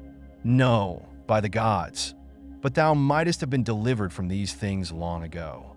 Only if in truth thou canst be charged with being rather slow and dull of comprehension. Thou must exert thyself about this also, not neglecting it nor yet taking pleasure in thy dullness. One man, when he has done a service to another, is ready to set it down to his account as a favor conferred. Another is not ready to do this, but still in his own mind he thinks of the man as his debtor, and he knows what he has done. A third in a manner does not even know what he has done, but he is like a vine which has produced grapes, and seeks for nothing more after it has once produced its proper fruit. As a horse when he has run, a dog when he has tracked the game, a bee when it has made the honey, so a man when he has done a good act does not call out for others to come and see, but he goes on to another act, as a vine goes on to produce again the grapes in season. Must a man then be one of these, who in a manner act thus without observing it? Yes, but this very thing is necessary, the observation of what a man is doing. For it may be said it is characteristic of the social animal to perceive that he is working in a social manner, and indeed to wish that his social partner also should perceive it. It is true what thou sayest, but thou dost not rightly understand what is now said. And for this reason thou wilt become one of those of whom I spoke before, for even they are misled by a certain show of reason. But if thou wilt choose to understand the meaning of what is said, Do not fear that for this reason thou wilt omit any social act. A prayer of the Athenians. Rain, rain, O dear Zeus, down on the plowed fields of the Athenians and on the plains. In truth, we ought not to pray at all, or we ought to pray in this simple and noble fashion. Just as we must understand when it is said that Aesculapius prescribed to this man horse exercise, or bathing in cold water, or going without shoes. So we must understand it when it is said that the nature of the universe prescribed to this man disease or mutilation or loss or anything else of the kind. For in the first case, prescribed means something like this. He prescribed this for this man as a thing adapted to procure health. And in the second case, it means that which happens to or suits every man is fixed in a manner for him suitably to his destiny. For this is what we mean when we say that things are suitable to us, as the workmen say of squared stones and walls or the pyramids, that they are suitable when they fit them to one another in some kind of connection. For there is altogether one fitness, harmony. And as the universe is made up out of all bodies to be such a body as it is, so out of all existing causes necessity, destiny, is made up to be such a cause as it is. And even those who are completely ignorant understand what I mean, for they say, it, necessity, destiny, brought this to such a person. This then was brought, and this was prescribed to him. Let us then receive these things, as well as those which Aesculapius prescribes. Many, as a matter of course, even among his prescriptions are disagreeable, but we accept them in the hope of health. Let the perfecting and accomplishment of the things, which the common nature judges to be good, be judged by thee to be of the same kind as thy health. And so accept everything which happens, even if it seem disagreeable, because it leads to this, to the health of the universe, and to the prosperity and felicity of Zeus, the universe. For he would not have brought on any man what he has brought, if it were not useful for the whole. Neither does the nature of anything, whatever it may be, cause anything which is not suitable to that which is directed by it. For two reasons, then, it is right to be content with that which happens to thee. The one, because it was done for thee and prescribed for thee, and in a manner had reference to thee, originally from the most ancient causes spun with thy destiny. And the other, because even that which comes severally to every man is to the power which administers the universe a cause of felicity and perfection, nay, even of its very continuance. For the integrity of the whole is mutilated. If thou cuttest off anything whatever from the conjunction and the continuity either of the parts or of the causes, and thou dost cut off, as far as it is in thy power, when thou art dissatisfied, and in a manner triest to put anything out of the way. Be not disgusted, nor discouraged, nor dissatisfied, if thou dost not succeed in doing everything according to right principles. But when thou hast failed, return back again, and be content if the greater part of what thou doest is consistent with man's nature, and love this to which thou returnest. And do not return to philosophy as if she were a master, but act like those who have sore eyes and apply a bit of sponge and egg, or as another applies a plaster, or drenching with water. For thus thou wilt not fail to obey reason, and thou wilt repose in it. And remember that philosophy requires only the things which thy nature requires. But thou wouldst have something else which is not according to nature. It may be objected, why what is more agreeable than this which I am doing? But is not this the very reason why pleasure deceives us? And consider if magnanimity, freedom, simplicity, equanimity, piety are not more agreeable. For what is more agreeable than wisdom itself? When thou thinkest of the security and the happy course of all things which depend on the faculty of understanding and knowledge. Things are in such a kind of envelopment that they have seemed to philosophers, not a few nor those common philosophers, altogether unintelligible. Nay, even to the Stoics themselves they seem difficult to understand. And all our assent is changeable. For where is the man who never changes?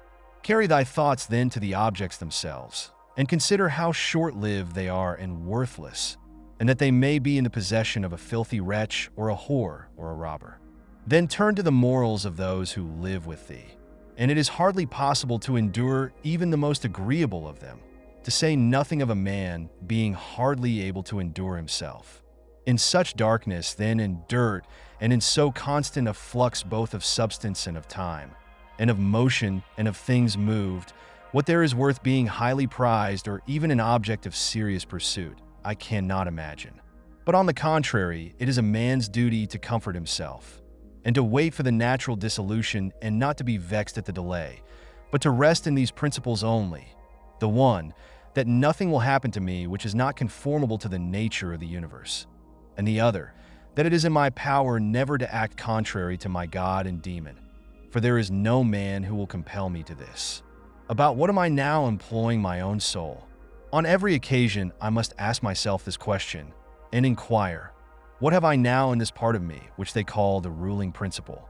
And whose soul have I now? That of a child, or of a young man, or of a feeble woman, or of a tyrant, or of a domestic animal, or of a wild beast? What kind of things those are which appear good to the many, we may learn even from this.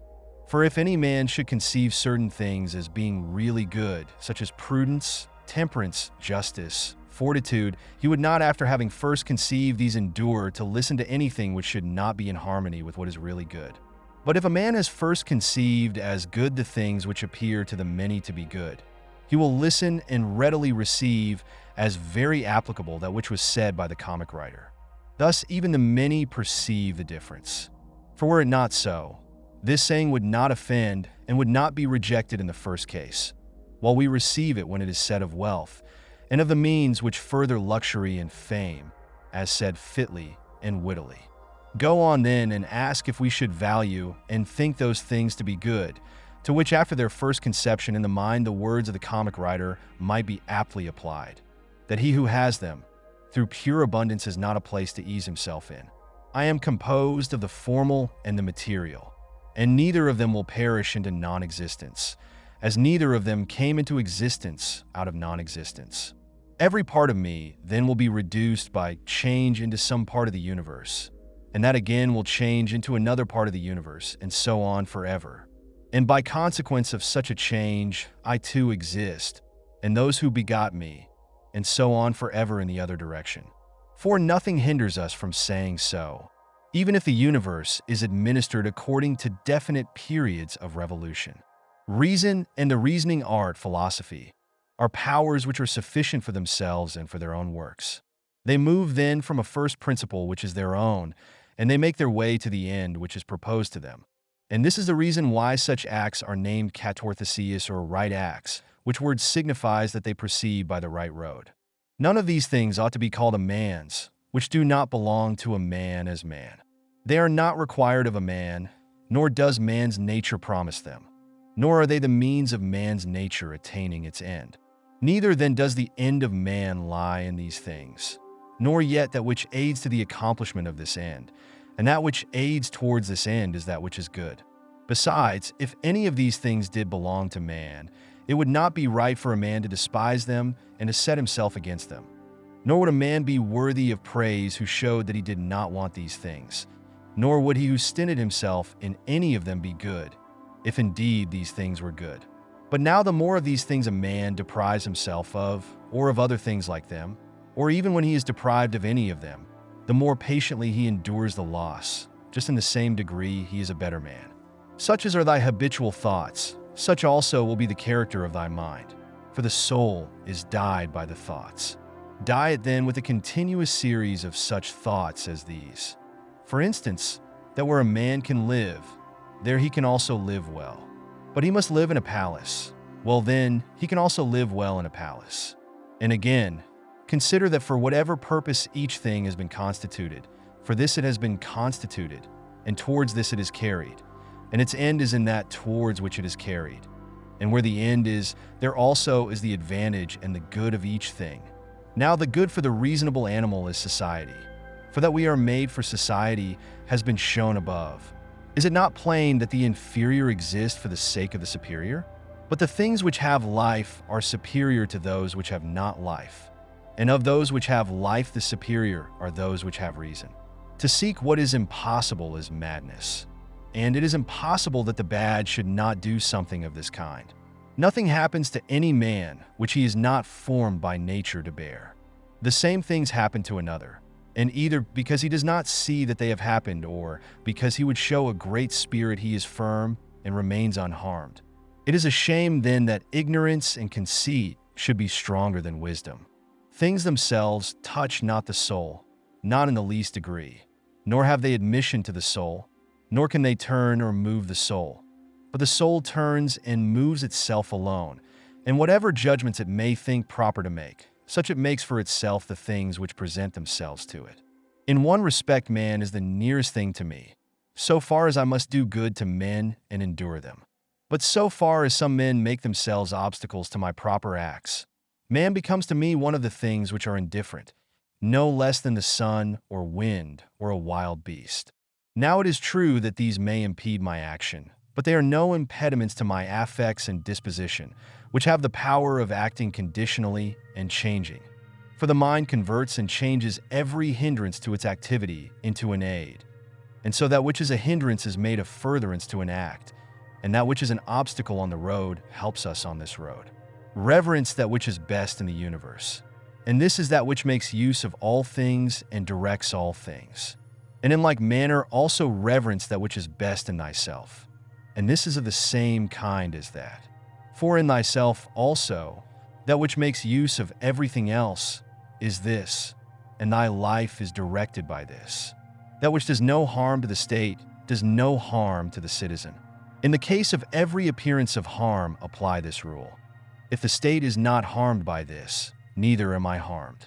But if the state is harmed, thou must not be angry with him who does harm to the state. Show him where his error is. Often think of the rapidity with which things pass by and disappear, both the things which are and the things which are produced. For substance is like a river in a continual flow, and the activities of things are in constant change, and the causes work in infinite varieties, and there is hardly anything which stands still. And consider this which is near to thee, this boundless abyss of the past and of the future in which all things disappear. How then is he not a fool who is puffed up with such things or plagued about them, and makes himself miserable? For they vex him only for a time, and a short time. Think of the universal substance, of which thou hast a very small portion, and of universal time, of which a short and indivisible interval has been assigned to thee, and of that which is fixed by destiny, and how small a part of it thou art. Does another do me wrong? Let him look to it. He has his own disposition, his own activity.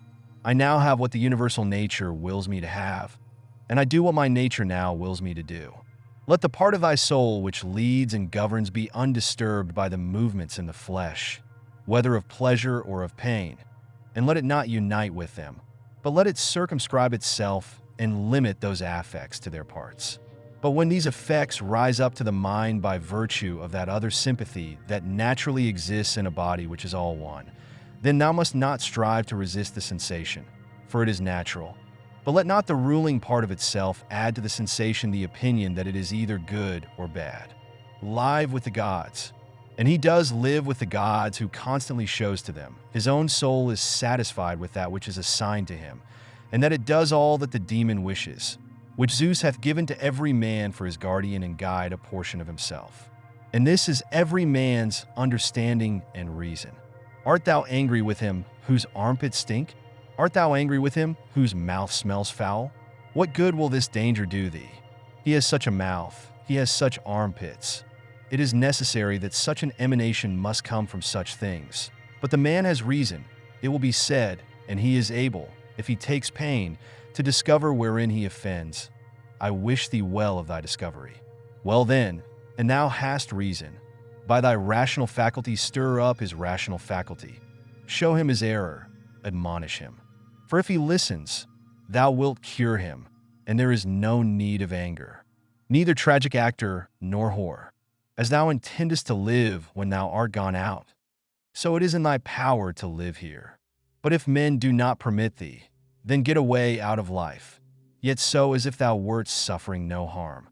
The house is smoky, and I quit it. Why dost thou think that this is any trouble? But so long as nothing of the kind drives me out, I remain, am free, and no man shall hinder me from doing what I choose. And I choose to do what is according to the nature of the rational and social animal. The intelligence of the universe is social. Accordingly, it has made the inferior things for the sake of the superior, and it has fitted the superior to one another. Thou sayest how it has subordinated, coordinated, and assigned to everything its proper portion, and has brought together into concord with one another the things which are the best. How hast thou behaved hitherto to the gods, thy parents, brethren, children, teachers, to those who looked after thy infancy, to thy friends, kinsfolk, to thy slaves? Consider if thou hast hitherto behaved to all in such a way that this may be said of thee. Never has wronged a man in deed or word. And call to recollection both how many things thou hast passed through, and how many things thou hast been able to endure, and that the history of thy life is now complete, and thy service is ended, and how many beautiful things thou hast seen, and how many pleasures and pains thou hast despised, and how many things called honorable thou hast spurned, and to how many ill-minded folks thou hast shown a kind disposition. Why do unskilled and ignorant souls disturb him who has skill and knowledge? What soul then has skill and knowledge? That which knows beginning and end, and knows the reason which pervades all substance, and through all time by fixed periods, revolutions, administers the universe. Soon, very soon, thou wilt be ashes or a skeleton, and either a name or not even a name. But name is sound and echo. And the things which are much valued in life are empty and rotten and trifling, and like little dogs biting one another, and little children quarreling, laughing, and then straightway weeping. But fidelity and modesty and justice and truth are fled, up to Olympus from the widespread earth. What then is there which still detains thee here? If the objects of sense are easily changed and never stand still, and the organs of perception are dull and easily receive false impressions, and the poor soul itself is an exhalation from blood.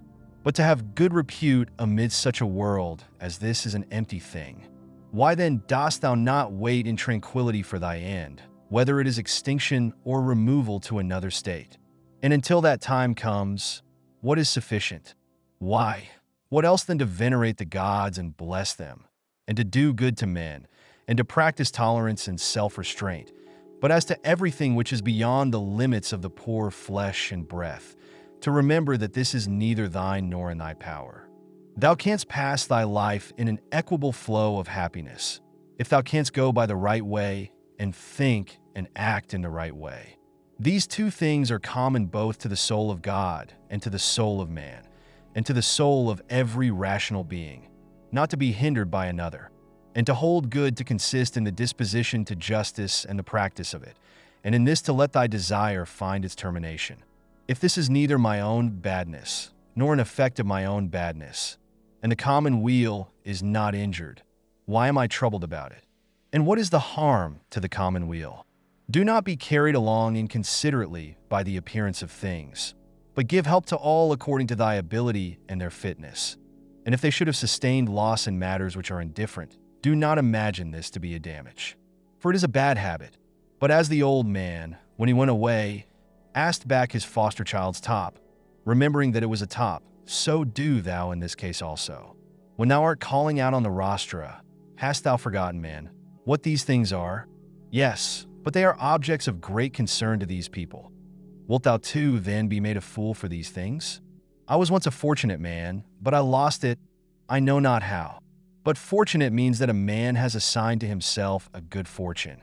And a good fortune is good disposition of the soul, good emotions, good actions. Book 6. The substance of the universe is obedient and compliant, and the reason which governs it has in itself no cause for doing evil, for it has no malice, nor does it do evil to anything, nor is anything harmed by it. But all things are made and perfected according to this reason. Let it make no difference to thee whether thou art cold or warm, if thou art doing thy duty, and whether thou art drowsy or satisfied with sleep, and whether ill-spoken of or praised, and whether dying or doing something else. For it is one of the acts of life, this act by which we die. It is sufficient then in this act also to do well what we have in hand. Look within. Let neither the peculiar quality of anything nor its value escape thee. All existing things soon change, and they will either be reduced to vapor, if indeed all substance is one, or they will be dispersed. The reason which governs knows what its own disposition is, and what it does, and on what material it works. The best way of avenging thyself is not to become like the wrongdoer. Take pleasure in one thing and rest in it, in passing from one social act to another social act, thinking of God. The ruling principle is that which rouses and turns itself. And while it makes itself such as it is and such as it wills to be, it also makes everything which happens appear to itself to be such as it wills. In conformity to the nature of the universe, every single thing is accomplished. For certainly it is not in conformity to any other nature that each thing is accomplished, either in nature which externally comprehends this, or in nature which is comprehended within this nature, or in nature external and independent of this. The universe is either a confusion and a mutual involution of things and a dispersion, or it is unity and order and providence. If then it is the former, why do I desire to tarry in a fortuitous combination of things and such a disorder? And why do I care about anything else than how I shall at last become earth? And why am I disturbed? For the dispersion of my elements will happen whatever I do. But if the other supposition is true, I venerate, and I am firm, and I trust in him who governs. When thou hast been compelled by circumstances to be disturbed in a manner, quickly return to thyself, and do not continue out of tune longer than the compulsion lasts. For thou wilt have more mastery over the harmony by continually recurring to it. If thou hadst a stepmother and a mother at the same time, thou wouldst be dutiful to thy stepmother, but still thou wouldst constantly return to thy mother. Let the court and philosophy now be to thee stepmother and mother. Return to philosophy frequently and repose in her, through whom what thou meetest with in the court appears to thee tolerable, and thou appearest tolerable in the court. When we have meat before us and such eatables, we receive the impression that this is the dead body of a fish, and this is the dead body of a bird or of a pig, and again, that this Falernian is only a little grape juice, and this purple robe some sheeps will dyed with the blood of a shellfish. Such then are these impressions, and they reach the things themselves and penetrate them, and so we see what kind of things they are. Just in the same way ought we to act all through life. And where there are things which appear most worthy of our approbation, we ought to lay them bare and look at their worthlessness and strip them of all the words by which they are exalted.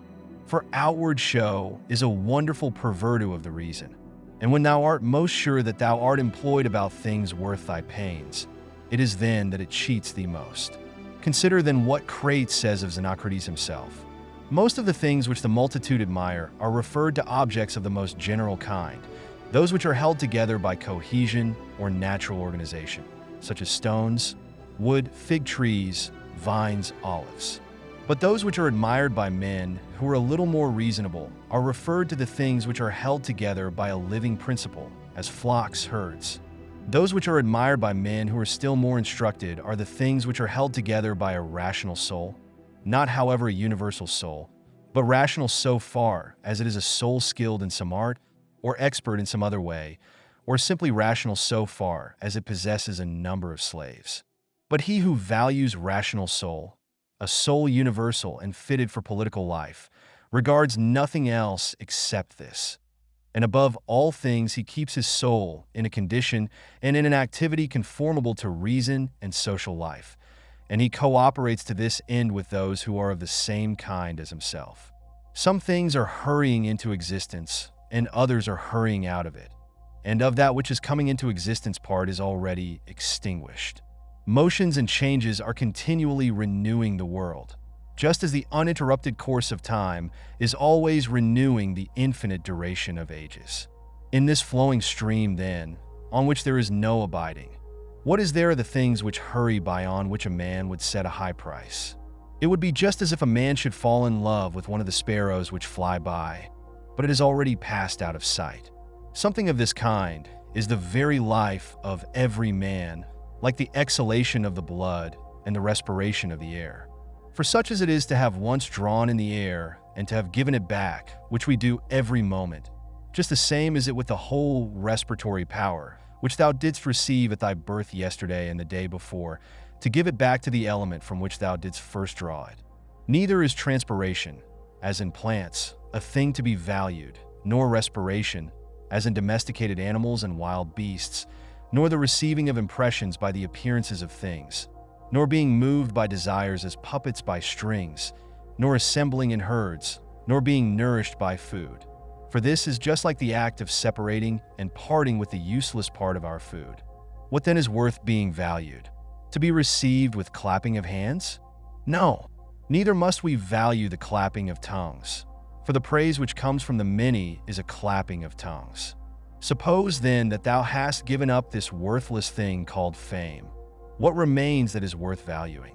This, in my opinion, to move thyself and to restrain thyself in conformity to thy proper constitution, to which end both all employments and arts lead. For every art aims at this, that the thing which has been made should be adapted to the work for which it has been made. And both the vine planter who looks after the vine, and the horsebreaker, and he who trains the dog, seek this end. But the education and the teaching of youth aim at something. In this then is the value of the education and the teaching. And if this is well, thou wilt not seek anything else. Wilt thou not cease to value many other things too? Then thou wilt be neither free, nor sufficient for thy own happiness, nor without passion. For of necessity thou must be envious, jealous, and suspicious of those who can take away those things, and plot against those who have that which is valued by thee. Of necessity a man must be altogether in a state of perturbation who wants any of these things, and besides, he must often find fault with the gods.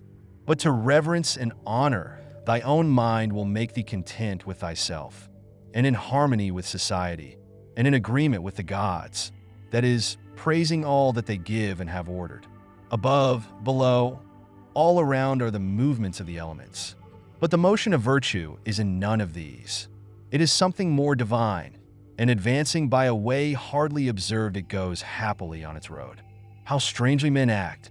They will not praise those who are living at the same time and living with themselves, but to be themselves praised by posterity, by those whom they have never seen or ever will see. This they set much value on. But this is very much the same as if thou shouldst be grieved, because those who have lived before thee did not praise thee. If a thing is difficult to be accomplished by thyself, do not think that it is impossible for man. But if anything is possible for man and conformable to his nature, think that this can be attained by thyself too. In the gymnastic exercises, suppose that a man has torn thee with his nails, and by dashing against thy head has inflicted a wound. Well, we neither show any signs of vexation, nor are we offended, nor do we suspect him afterwards as a treacherous fellow. And yet we are on our guard against him, not however as an enemy, nor yet with suspicion, but we quietly get out of his way. Something like this let thy behavior be in all the other parts of life. Let us overlook many things in those who are like antagonists in the gymnasium. For it is in our power, as I said, to get out of the way, and to have no suspicion nor hatred. If any man is able to convince me and show me that I do not think or act right, I will gladly change, for I seek the truth by which no man was ever injured. But he is injured who abides in his error and ignorance. I do my duty, other things trouble me not, for they are either things without life, or things without reason, or things that have rambled and know not the way. As to the animals which have no reason, and generally all things and objects, do thou, since thou hast reason and they have none, make use of them with a generous and liberal spirit. But towards human beings, as they have reason, behave in a social spirit. And on all occasions call on the gods, and do not perplex thyself about the length of time in which thou shalt do this. For even 3 hours so spent are sufficient. Alexander the Macedonian and his groom by death were brought to the same state. For either they were received among the same seminal principles of the universe, or they were alike dispersed among the atoms. Consider how many things in the same indivisible time take place in each of us, things which concern the body and things which concern the soul. And so thou wilt not wonder if many more things, or rather all things which come into existence in that which is the one and all, which we call cosmos, exist in it at the same time. If any man should propose to thee the question, how the name Antoninus is written, wouldst thou with a straining of the voice utter each letter? What then if they grow angry? Wilt thou be angry too? Wilt thou not go on with composure and number every letter? Just so then in this life also remember that every duty is made up of certain parts. These it is thy duty to observe, and without being disturbed or showing anger towards those who are angry with thee, to go on thy way and finish that which is set before thee. How cruel it is not to allow men to strive after the things which appear to them to be suitable to their nature and profitable. And yet in a manner thou dost not allow them to do this, when thou art vexed because they do wrong. For they are certainly moved towards things because they suppose them to be suitable to their nature and profitable to them. But it is not so.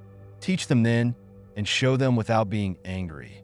Death is a cessation of the impressions through the senses, and of the pulling of the strings which move the appetites, and of the discursive movements of the thoughts, and of the service to the flesh. It is a shame for the soul to be first to give way in this life, when thy body does not give way. Take care that thou art not made into a Caesar, that thou art not dyed with this dye, for such things happen. Keep thyself then simple, good, pure, serious, free from affectation, a friend of justice, a worshipper of the gods, kind, affectionate, strenuous in all proper acts. Strive to continue to be such as philosophy wished to make thee. Reverence the gods and help men. Short is life. There is only one fruit of this terrene life, a pious disposition and social acts. Do everything as a disciple of Antoninus.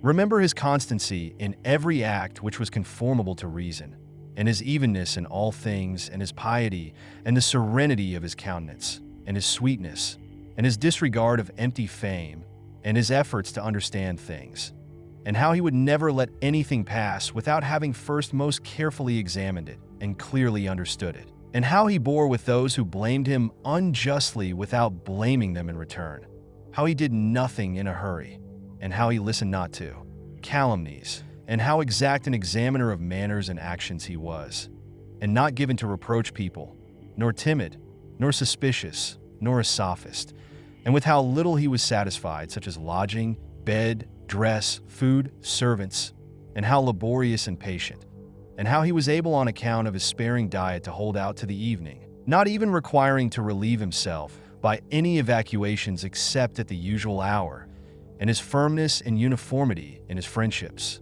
and how he tolerated freedom of speech in those who opposed his opinions, and the pleasure that he had when any man showed him anything better, and how religious he was without superstition.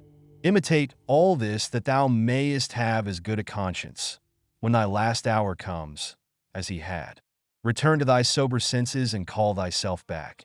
And when thou hast roused thyself from sleep and hast perceived that they were only dreams which troubled thee, now in thy waking hours look at these, the things about thee, as thou didst look at those, the dreams.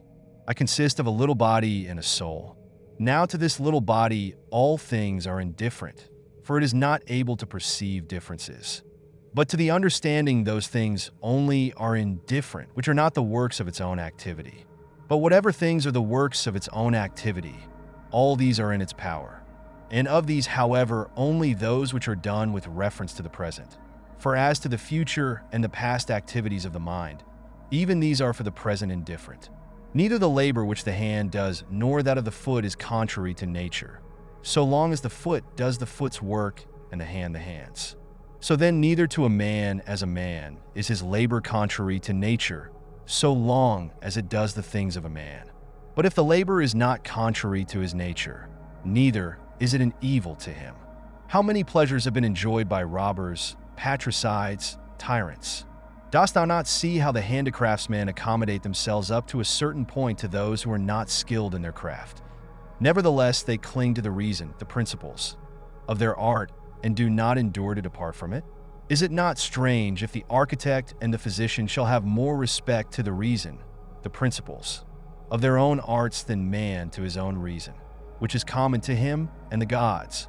Asia, Europe are corners of the universe, all the sea a drop in the universe, Athos a little clod of the universe. All the present time is a point in eternity. All things are little, changeable, perishable. All things come from thence, from that universal ruling power, either directly proceeding or by way of sequence.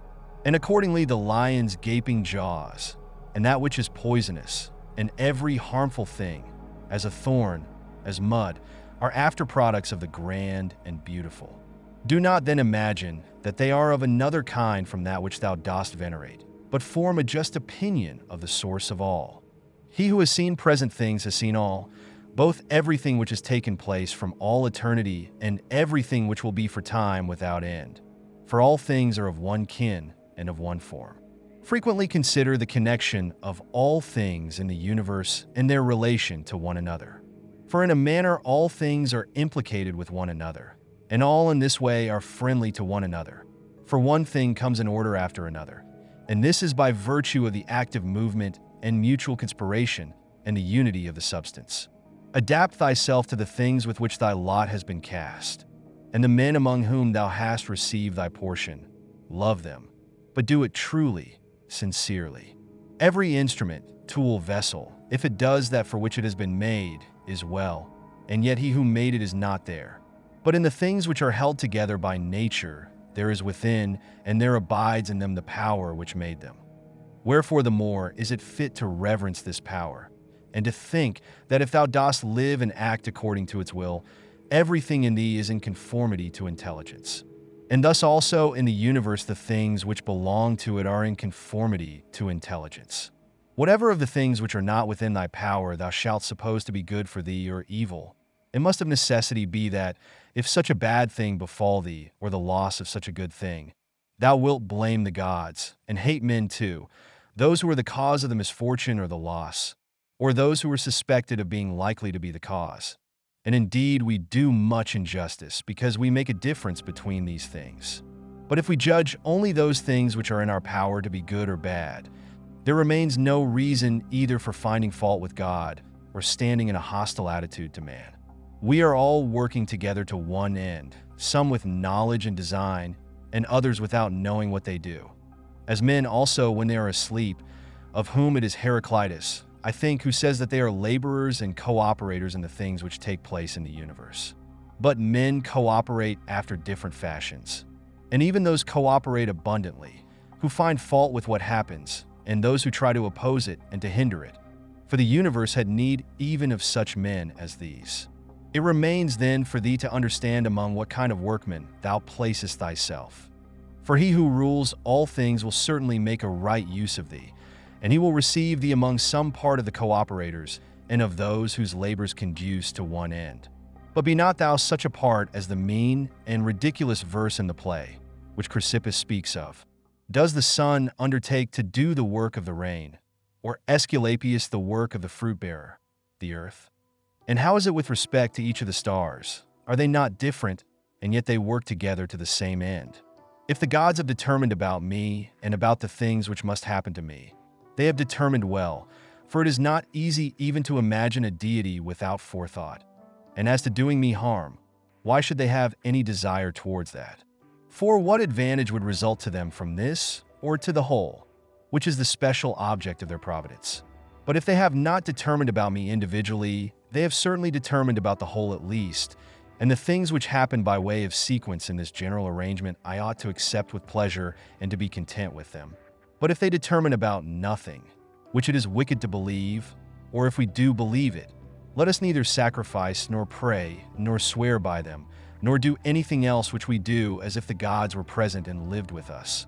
But if however the gods determine about none of the things which concern us, I am able to determine about myself, and I can inquire about that which is useful. And that is useful to every man, which is conformable to his own constitution and nature. But my nature is rational and social, and my city and country, so far as I am Antoninus, is Rome, but so far as I am a man, it is the world. The things then which are useful to these cities are alone useful to me. Whatever happens to every man, this is for the interest of the universal. This might be sufficient. But further thou wilt observe this also as a general truth, if thou dost observe that whatever is profitable to any man is profitable also to other men. But let the word profitable be taken here in the common sense as set of things of the middle kind, neither good nor bad. As it happens to thee in the amphitheater and such places, that the continual sight of the same things and the uniformity make the spectacle wearisome, so it is in the whole of life. For all things above, below, are the same and from the same. How long then? Think continually that all kinds of men and of all kinds of pursuits and of all nations are dead, so that thy thoughts come down even to Philistion and Phoebus and Oreganian. Now turn thy thoughts to the other kinds of men.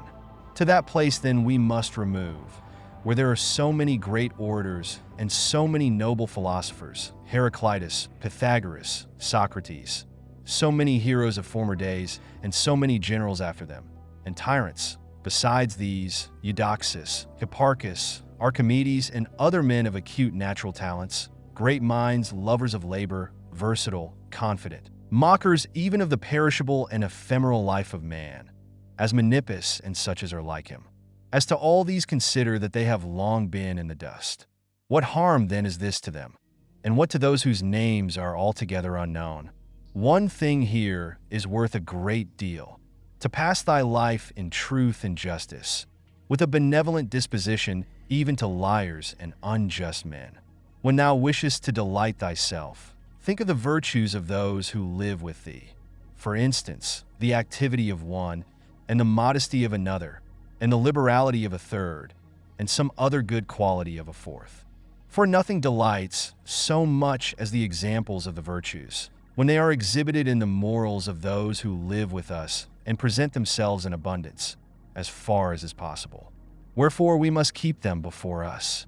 Thou art not dissatisfied, I suppose, because thou weighest only so many litrae and not 300. Be not dissatisfied, then, that thou must live only so many years and not more. For as thou art satisfied with the amount of substance which has been assigned to thee, so be content with the time. Let us try to persuade them, men, but act even against their will when the principles of justice lead that way. If, however, any man by using force stands in thy way, betake thyself to contentment and tranquility, and at the same time employ the hindrance towards the exercise of some other virtue. And remember that thy attempt was with a reservation, that thou didst not desire to do impossibilities. What then didst thou desire? Some such effort as this. But thou attainest thy object, if the things to which thou wast moved are accomplished. He who loves fame considers another man's activity to be his own good, and he who loves pleasure, his own sensations. But he who has understanding considers his own acts to be his own good. It is in our power to have no opinion about a thing, and not to be disturbed in our soul. For things themselves have no natural power to form our judgments. Accustom thyself to attend carefully to what is said by another, and as much as it is possible, be in the speaker's mind. That which is not good for the swarm, neither is it good for the bee. If sailors abuse the helmsman or the sick the doctor, would they listen to anybody else?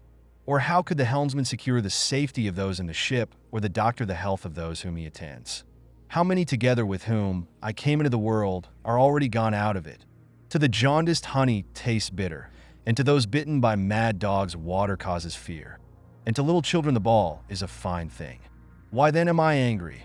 Dost thou think that a false opinion has less power than the bile in the jaundiced, or the poison in him who is bitten by a mad dog? No man will hinder thee from living according to the reason of thy own nature. Nothing will happen to thee contrary to the reason of the universal nature. What kind of people are those whom men wish to please, and for what objects, and by what kind of acts? How soon will time cover all things, and how many it is covered already? Book 7. What is badness? It is that which thou hast often seen. And on the occasion of everything which happens, keep this in mind, that it is that which thou hast often seen. Everywhere up and down thou wilt find the same things, with which the old histories are filled, those of the Middle Ages and those of our own day, with which cities and houses are filled now. There is nothing new. All things are both familiar and short-lived. How can our principles become dead unless the impressions, thoughts, which correspond to them are extinguished? But it is in thy power continuously to fan these thoughts into a flame. I can have that opinion about anything which I ought to have. If I can, why am I disturbed? The things which are external to my mind have no relation at all to my mind. Let this be the state of thy affects, and thou standest erect. To recover thy life is in thy power. Look at things again as thou didst use to look at them, for in this consists the recovery of thy life. The idle business of show, plays on the stage, flocks of sheep, herds exercises with spears, a bone cast to little dogs, a bit of bread in a fish ponds, laborings of ants and burden carrying, runnings about of frightened little mice, puppets pulled by strings, all alike. It is thy duty, then in the midst of such things to show good humor and not a proud air, to understand, however, that every man is worth just so much as the things are worth about which he busies himself. In discourse thou must attend to what is said, and in every movement thou must observe what is doing. And in the one thou shouldst see immediately to what end it refers, but in the other watch carefully what is the thing signified. Is my understanding sufficient for this or not? If it is sufficient, I use it for the work as an instrument given by the universal nature. But if it is not sufficient, then either I retire from the work and give way to him who is able to do it better, unless there be some reason why I ought not to do so, or I do it as well as I can, taking to help me the man who with the aid of my ruling principle can do what is now fit and useful for the general good. For whatsoever either by myself or with another I can do, ought to be directed to this only, to that which is useful and well suited to society. How many, after being celebrated by fame, have been given up to oblivion, and how many who have celebrated the fame of others have long been dead? Be not ashamed to be helped, for it is thy business to do thy duty like a soldier in the assault on a town. How then, if being lame thou canst not mount up on the battlements alone, but with the help of another it is possible, let not future things disturb thee, for thou wilt come to them, if it shall be necessary, having with thee the same reason which now thou usest for present things. All things are implicated with one another, and the bond is holy. And there is hardly anything unconnected with any other thing. For things have been coordinated, and they combine to form the same universe order. For there is one universe made up of all things, and one God who pervades all things, and one substance, and one law, one common reason in all intelligent animals, and one truth. If indeed there is also one perfection for all animals which are of the same stock and participate in the same reason. Everything material soon disappears in the substance of the whole, and everything formal causal is very soon taken back into the universal reason, and the memory of everything is very soon overwhelmed in time. To the rational animal, the same act is according to nature and according to reason. Be thou erect, or be made erect, just as it is with the members in those bodies which are united in one. So it is with rational beings which exist separate, for they have been constituted for one cooperation. And the perception of this will be more apparent to thee, if thou often sayest to thyself that I am a member, melos, of the system of rational beings. But if, using the letter R, thou sayest that thou art a part, meros, thou dost not yet love men from thy heart. Beneficence does not yet delight thee for its own sake. Thou still doest it barely as a thing of propriety, and not yet as doing good to thyself. Let there fall externally what will on the parts which can feel the effects of this fall.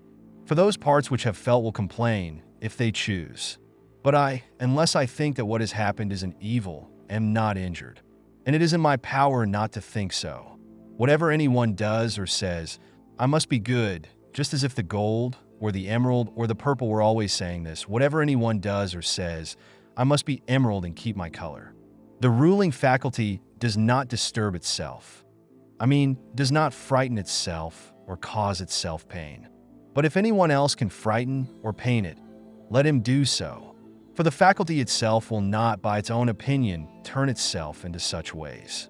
Let the body itself take care, if it can, that is suffer nothing, and let it speak if it suffers. But the soul itself, that which is subject to fear, to pain, which has completely the power of forming an opinion about these things, will suffer nothing, for it will never deviate into such a judgment. The leading principle in itself wants nothing, unless it makes a want for itself, and therefore it is both free from perturbation and unimpeded, if it does not disturb and impede itself. Eudaimonia, happiness, is a good demon, or a good thing. What then art thou doing here? O imagination, go away. I entreat thee by the gods, as thou didst come, for I want thee not. But thou art come according to thy old fashion. I am not angry with thee. only go away. Is any man afraid of change? Why, what can take place without change? What then is more pleasing or more suitable to the universal nature? And canst thou take a bath unless the wood undergoes a change? And canst thou be nourished unless the food undergoes a change? And can anything else that is useful be accomplished without change? Dost thou not see then that for thyself also to change is just the same and equally necessary for the universal nature? Through the universal substance, as through a furious torrent all bodies are carried, being by their nature united with and cooperating with the whole, as the parts of our body with one another. How many a Chrysippus, how many a Socrates, how many an Epictetus has time already swallowed up? And let the same thought occur to thee with reference to every man and thing. One thing only troubles me, lest I should do something which the constitution of man does not allow, or in the way which it does not allow, or what it does not allow now. Near is thy forgetfulness of all things, and near the forgetfulness of thee by all. It is peculiar to man to love even those who do wrong. And this happens, if when they do wrong it occurs to thee that they are kinsmen, and that they do wrong through ignorance and unintentionally, and that soon both of you will die. And above all, that the wrongdoer has done thee no harm, for he has not made thy ruling faculty worse than it was before. The universal nature out of the universal substance, as if it were wax, now molds a horse, and when it has broken this up, it uses the material for a tree, then for a man, then for something else, and each of these things subsists for a very short time.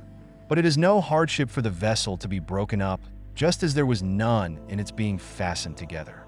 A scowling look is altogether unnatural. When it is often assumed, the result is that all comeliness dies away, and at last is so completely extinguished that it cannot be again lighted up at all. Try to conclude from this very fact that it is contrary to reason. For if even the perception of doing wrong shall depart, what reason is there for living any longer? Nature, which governs the whole, will soon change all things which thou sayest, and out of their substance will make other things, and again other things from the substance of them, in order that the world may be ever new. When a man has done thee any wrong, immediately consider with what opinion about good or evil he has done wrong. For when thou hast seen this, thou wilt pity him, and wilt neither wonder nor be angry. For either thou thyself thinkest the same thing to be good that he does, or another thing of the same kind. It is thy duty then to pardon him. But if thou dost not think such things to be good or evil, thou wilt more readily be well disposed to him who is in error. Think not so much of what thou hast not as of what thou hast, but of the things which thou hast select the best, and then reflect how eagerly they would have been sought if thou hadst them not. At the same time, however, take care that thou dost not through being so pleased with them accustom thyself to overvalue them, so as to be disturbed if ever thou shouldst not have them. Retire into thyself. The rational principle which rules has this nature, that it is content with itself when it does what is just, and so secures tranquility. Wipe out the imagination. Stop the pulling of the strings. Confine thyself to the present. Understand well what happens either to thee or to another. Divide and distribute every object into the causal, formal, and the material. Think of thy last hour. Let the wrong which is done by a man stay there where the wrong was done. Direct thy attention to what is said. Let thy understanding enter into the things that are doing and the things which do them. Adorn thyself with simplicity and modesty, and with indifference towards the things which lie between virtue and vice. Love mankind. Follow God. The poet says that law rules all, and it is enough to remember that law rules all. About death, whether it is a dispersion or a resolution into atoms or annihilation, it is either extinction or change. About pain, the pain which is intolerable carries us off, but that which lasts a long time is tolerable, and the mind maintains its own tranquility by retiring into itself, and the ruling faculty is not made worse. But the parts which are harmed by pain, let them, if they can, give their opinion about it. About fame, look at the minds of those who seek fame, observe what they are, and what kind of things they avoid, and what kind of things they pursue. And consider that as the heaps of sand piled on one another hide the former sands, so in life the events which go before are soon covered by those which come after. From Plato, the man who has an elevated mind and takes a view of all time and of all substance. Dost thou suppose it possible for him to think that human life is anything great? It is not possible, he said.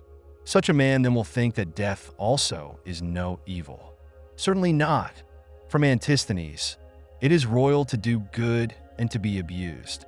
It is a base thing for the countenance to be obedient and to regulate and compose itself as the mind commands, and for the mind not to be regulated and composed by itself. It is not right to vex ourselves at things, for they care not about it. To the immortal gods and us give joy. Life must be reaped like the ripe ears of corn. One man is born, another dies. If gods care not for me and for my children, there is a reason for it. For the good is with me, and the just. No joining others in their wailing, no violent emotion. From Plato, but I would make this man a sufficient answer, which is this: Thou sayest not well, if thou thinkest that a man who is good for anything at all ought to compute the hazard of life or death, and should not rather look to this only in all that he does, whether he is doing what is just or unjust, and the works of a good or a bad man. For thus it is, men of Athens, in truth, wherever a man has placed himself thinking it the best place for him, or has been placed by a commander, there in my opinion he ought to stay and to abide the hazard, taking nothing into the reckoning, either death or anything else, before the baseness of deserting his post. But, my good friend, reflect whether that which is noble and good is not something different from saving and being saved. For as to a man living such or such a time, at least one who is really a man, consider if this is not a thing to be dismissed from the thoughts. And there must be no love of life. But as to these matters, a man must entrust them to the deity and believe what the women say, that no man can escape his destiny. The next inquiry being how he may best live the time that he has to live. Look round at the courses of the stars, as if thou wert going along with them, and constantly consider the changes of the elements into one another, for such thoughts purge away the filth of the terrene life. This is a fine saying of Plato, that he who is discoursing about men should look also at earthly things as if he viewed them from some higher place, should look at them in their assemblies, armies, agricultural labors, marriages, treaties, births, deaths, noise of the courts of justice, desert places, various nations of barbarians, feasts, lamentations, markets, a mixture of all things and an orderly combination of contraries. Consider the past, such great changes of political supremacies. Thou mayest foresee also the things which will be, for they will certainly be of like form, and it is not possible that they should deviate from the order of the things which take place now. Accordingly, to have contemplated human life for 40 years is the same as to have contemplated it for 10,000 years. For what more wilt thou see? That which has grown from the earth to the earth, but that which has sprung from heavenly seed back to the heavenly realms returns. This is either a dissolution of the mutual involution of the atoms, or a similar dispersion of the unsentient elements, with food and drinks and cunning magic arts turning the channel's course to escape from death. The breeze which heaven has sent we must endure, and toil without complaining. Another may be more expert in casting his opponent, but he is not more social, nor more modest, nor better disciplined to meet all that happens, nor more considerate with respect to the faults of his neighbors. Where any work can be done conformably to the reason which is common to gods and men, there we have nothing to fear. For where we are able to get profit by means of the activity which is successful and proceeds according to our constitution, there no harm is to be suspected. Everywhere and at all times it is in thy power piously to acquiesce in thy present condition, and to behave justly to those who are about thee, and to exert thy skill upon thy present thoughts, that nothing shall steal into them without being well examined. Do not look around thee to discover other men's ruling principles, but look straight to this, to what nature leads thee, both the universal nature through the things which happen to thee, and thy own nature through the acts which must be done by thee. But every being ought to do that which is according to its constitution, and all other things have been constituted for the sake of rational beings, just as among irrational things the inferior for the sake of the superior, but the rational for the sake of one another. The prime principle, then, in man's constitution is the social, and the second is not to yield to the persuasions of the body, for it is the peculiar office of the rational and intelligent motion to circumscribe itself, and never to be overpowered either by the motion of the senses or of the appetites, for both are animal. But the intelligent motion claims superiority and does not permit itself to be overpowered by the others. And with good reason, for it is formed by nature to use all of them. The third thing in the rational constitution is freedom from error and from deception. Let then the ruling principle holding fast to these things go straight on, and it has what is its own. Consider thyself to be dead, and to have completed thy life up to the present time, and live according to nature the remainder which is allowed thee. Love that only which happens to thee, and is spun with the thread of thy destiny. For what is more suitable? In everything which happens keep before thy eyes those to whom the same things happened, and how they were vexed, and treated them as strange things, and found fault with them. And now where are they? Nowhere. Why then dost thou too choose to act in the same way? And why dost thou not leave these agitations which are foreign to nature, to those who cause them and those who are moved by them? And why art thou not altogether intent upon the right way of making use of the things which happen to thee? For then thou wilt use them well, and they will be a material for thee to work on. Only attend to thyself, and resolve to be a good man in every act which thou doest. And remember, look within. Within is the fountain of good, and it will ever bubble up if thou wilt ever dig. The body ought to be compact, and to show no irregularity either in motion or attitude. For what the mind shows in the face by maintaining in it the expression of intelligence and propriety, that ought to be required also in the whole body. But all of these things should be observed without affectation. The art of life is more like the wrestler's art than the dancer's, in respect of this, that it should stand ready and firm to meet onsets which are sudden and unexpected.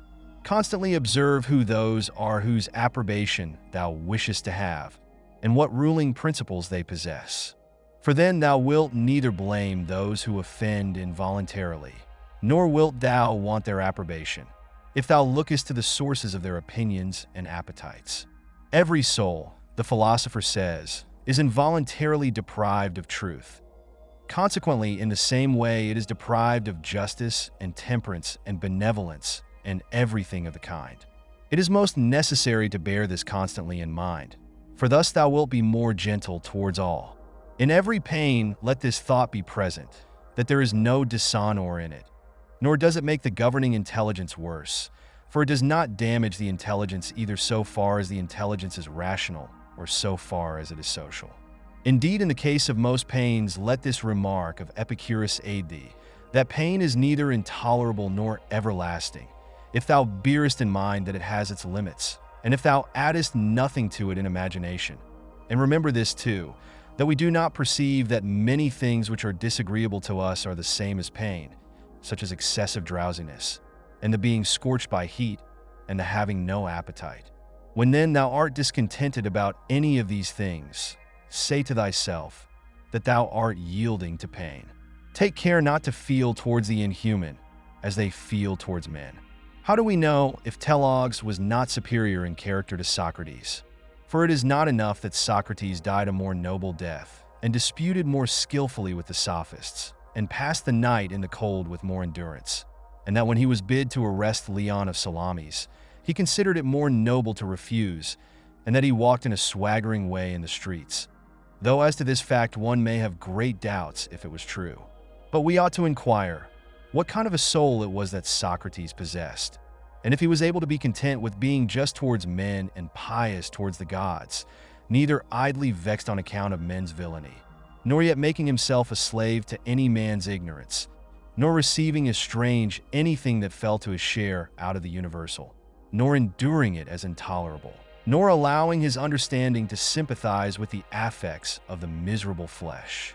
Nature has not so mingled the intelligence with the composition of the body, as not to have allowed thee the power of circumscribing thyself, and of bringing under subjection to thyself all that is thy own.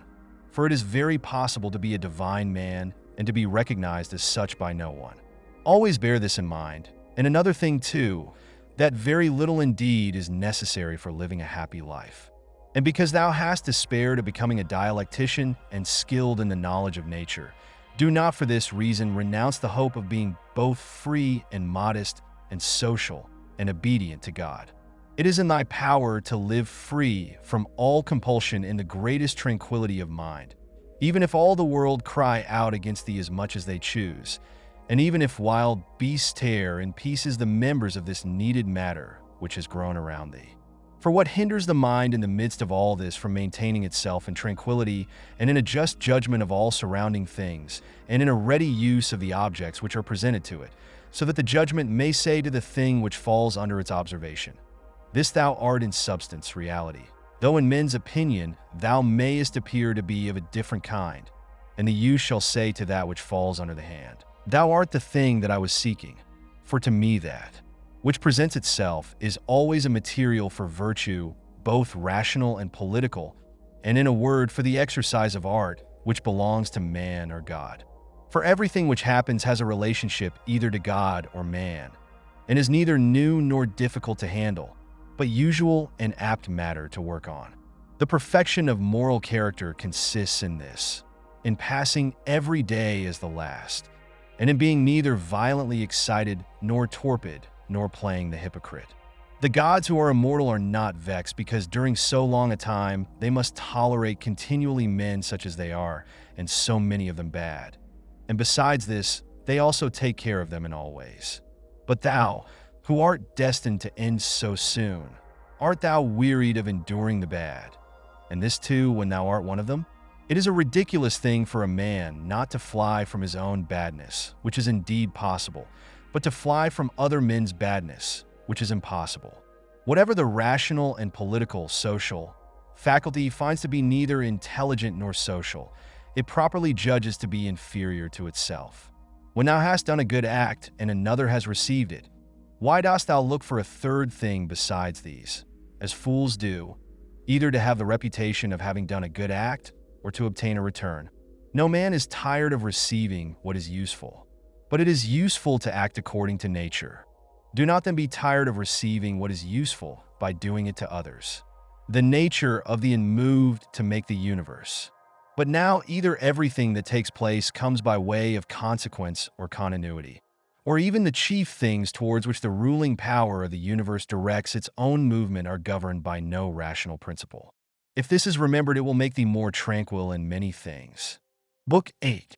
This reflection also tends to the removal of the desire for empty fame. It is no longer in thy power to have lived the whole of thy life, or at least thy life from thy youth upwards, like a philosopher, but both to many others and to thyself. It is plain that thou art far from philosophy. Thou hast fallen into disorder, then, so that it is no longer easy for thee to get the reputation of a philosopher, and thy plan of life also opposes it. If then thou hast truly seen where the matter lies, throw away the thought, how thou shalt seem to others, and be content if thou shalt live the rest of thy life in such wise as thy nature wills. Observe then what it wills, and let nothing else distract thee. For thou hast had experience of many wanderings without having found happiness anywhere, not in syllogisms, nor in wealth, nor in reputation, nor in enjoyment, nor anywhere. Where is it then? In doing what man's nature requires. How then shall a man do this? If he has principles from which come his affections and his actions. What principles? Those which relate to good and bad. The belief that there is nothing good for man which does not make him just temperate, manly, free, and that there is nothing bad which does not do the contrary to what has been mentioned. On the occasion of every act, ask thyself, how is this with respect to me? Shall I repent of it? A little time, and I am dead, and all is gone.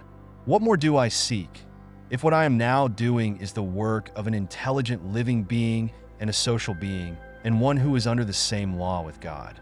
Alexander, Gaius, and Pompeius. What are they in comparison with Diogenes, Heraclitus, and Socrates? For they were acquainted with things, and their causes, forms, and their matter, and the ruling principles of these men were the same. But as to the others, how many things had they to care for? And to how many things were they slaves? Consider that men will do the same things nevertheless, even though thou shouldst burst. This is the chief thing. Be not perturbed, for all things are according to the nature of the universal. And in a little time thou wilt be nobody and nowhere, like Hadrian and Augustus. In the next place, having fixed thy eyes steadily on thy business, look at it, and at the same time, remembering that it is thy duty to be a good man, and what man's nature demands, do that without turning aside. And speak as it seems to thee most just, only let it be with a good disposition, and with modesty, and without hypocrisy. The nature of the universal has this work to do, to remove to that place the things which are in this, to change them, to take them away hence, and to carry them there. All things are change, yet we need not fear anything new. All things are familiar to us, but the distribution of them still remains the same.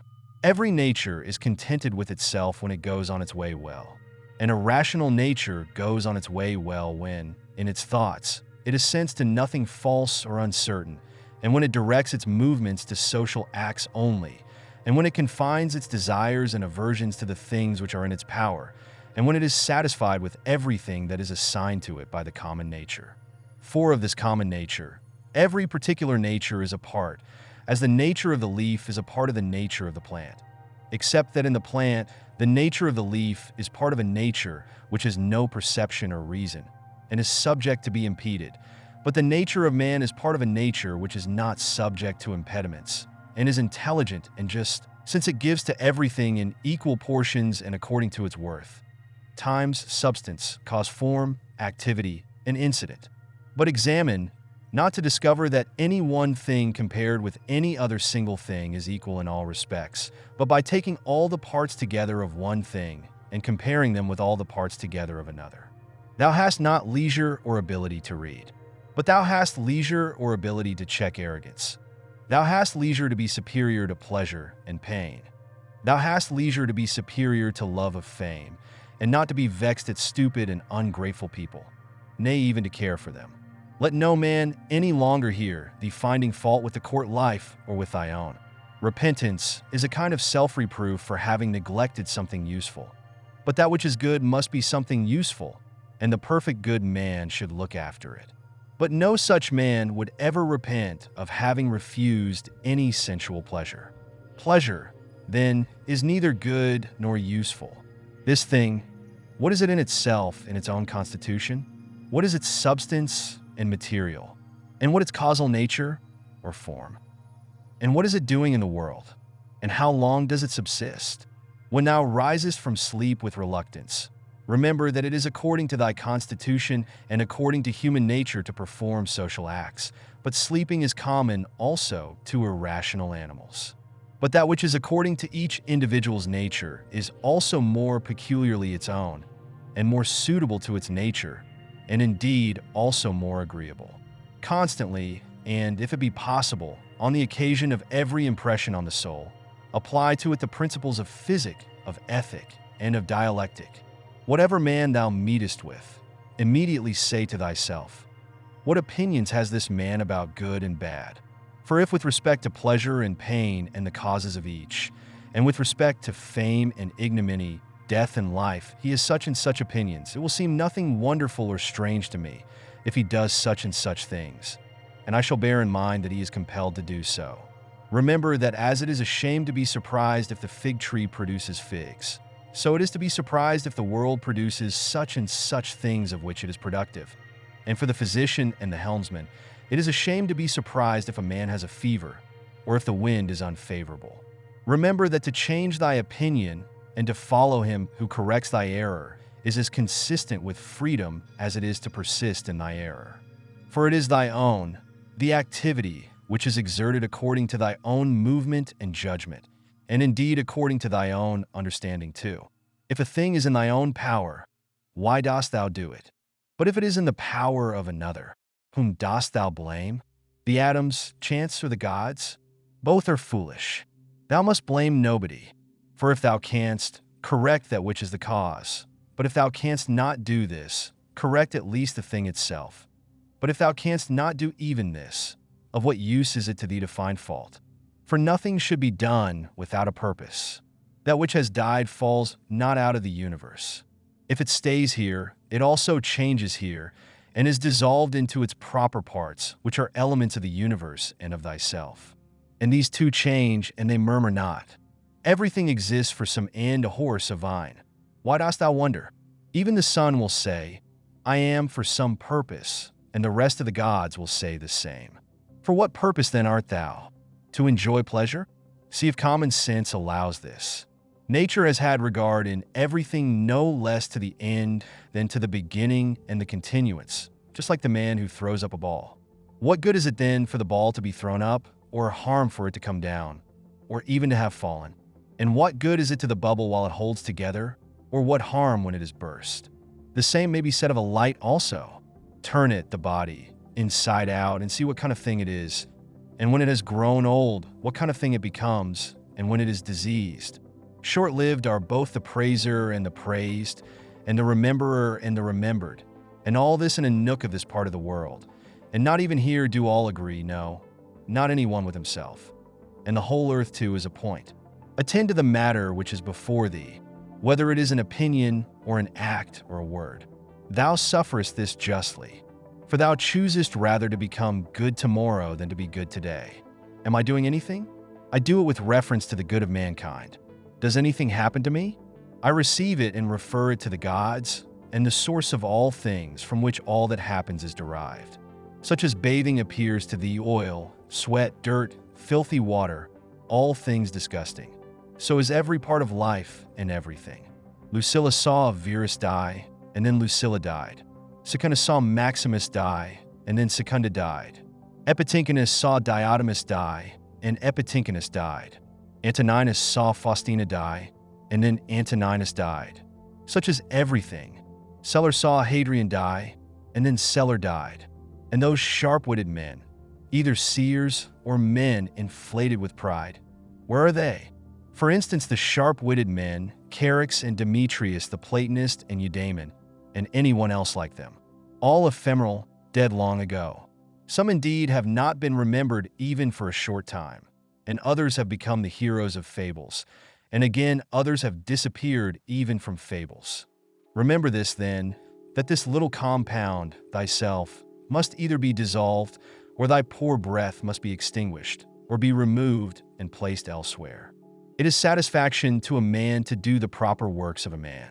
Now it is a proper work of a man to be benevolent to his own kind, to despise the movements of the senses, to form a just judgment of plausible appearances, and to take a survey of the nature of the universe and of the things which happen in it. There are three relations between thee and other things. The one to the body which surrounds thee, the second to the divine cause from which all things come to all, and the third to those who live with thee. Pain is either an evil to the body, then let the body say what it thinks of it, or to the soul. But it is in the power of the soul to maintain its own serenity and tranquility, and not to think that pain is an evil. For every judgment and movement and desire and aversion is within, and no evil ascends so high. Wipe out thy imaginations by often saying to thyself, now it is in my power to let no badness be in this soul, nor desire nor any perturbation at all. But looking at all things I see what is their nature, and I use each according to its value. Remember this power which thou hast from nature. Speak both in the Senate and to every man, whoever he may be, appropriately, not with any affectation. Use plain discourse.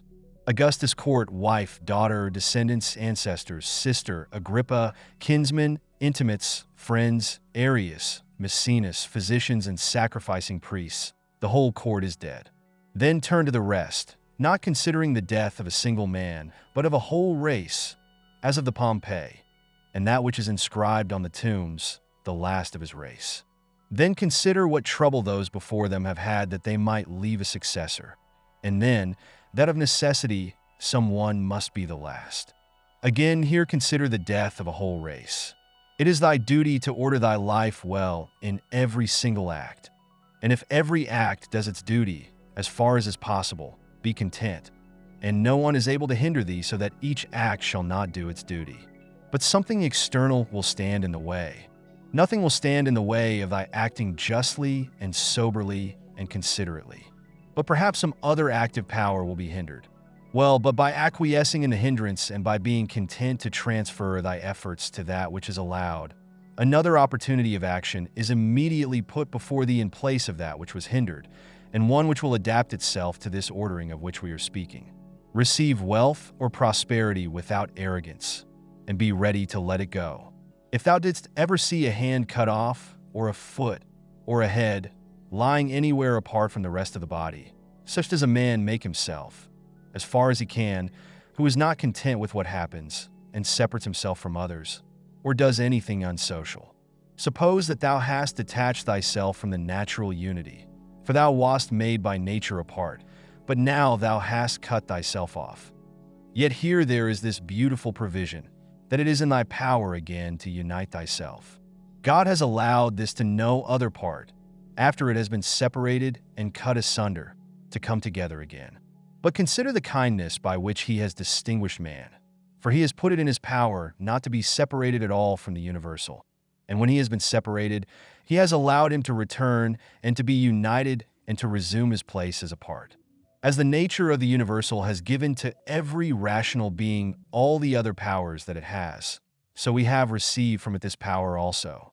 For as the universal nature converts and fixes in its predestined place everything which stands in the way and opposes it, and makes such things a part of itself, so also the rational animal is able to make every hindrance its own material, and to use it for such purposes as it may have designed. Do not disturb thyself by thinking of the whole of thy life. Let not thy thoughts at once embrace all the various troubles which thou mayest expect to befall thee, but on every occasion ask thyself, what is there in this which is intolerable and past bearing? For thou wilt be ashamed to confess. In the next place, remember that neither the future nor the past pains thee, but only the present. But this is reduced to a very little. If thou only circumscribest it, and chidest thy mind, if it is unable to hold out against even this. Does Panthea or Pergamus now sit by the tomb of Verus? Does Chorias or Diotimus sit by the tomb of Hadrian? That would be ridiculous. Well, suppose they did sit there, would the dead be conscious of it? And if the dead were conscious, would they be pleased? And if they were pleased, would that make them immortal? Was it not in the order of destiny that these persons too should first become old women and old men and then die? What then would those do after these were dead? All this is foul smell and blood in a bag. If thou canst see sharp, look and judge wisely, says the philosopher.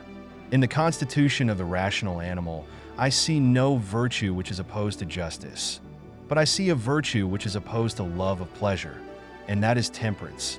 If thou takest away thy opinion about that which appears to give thee pain, thou thyself standest in perfect security.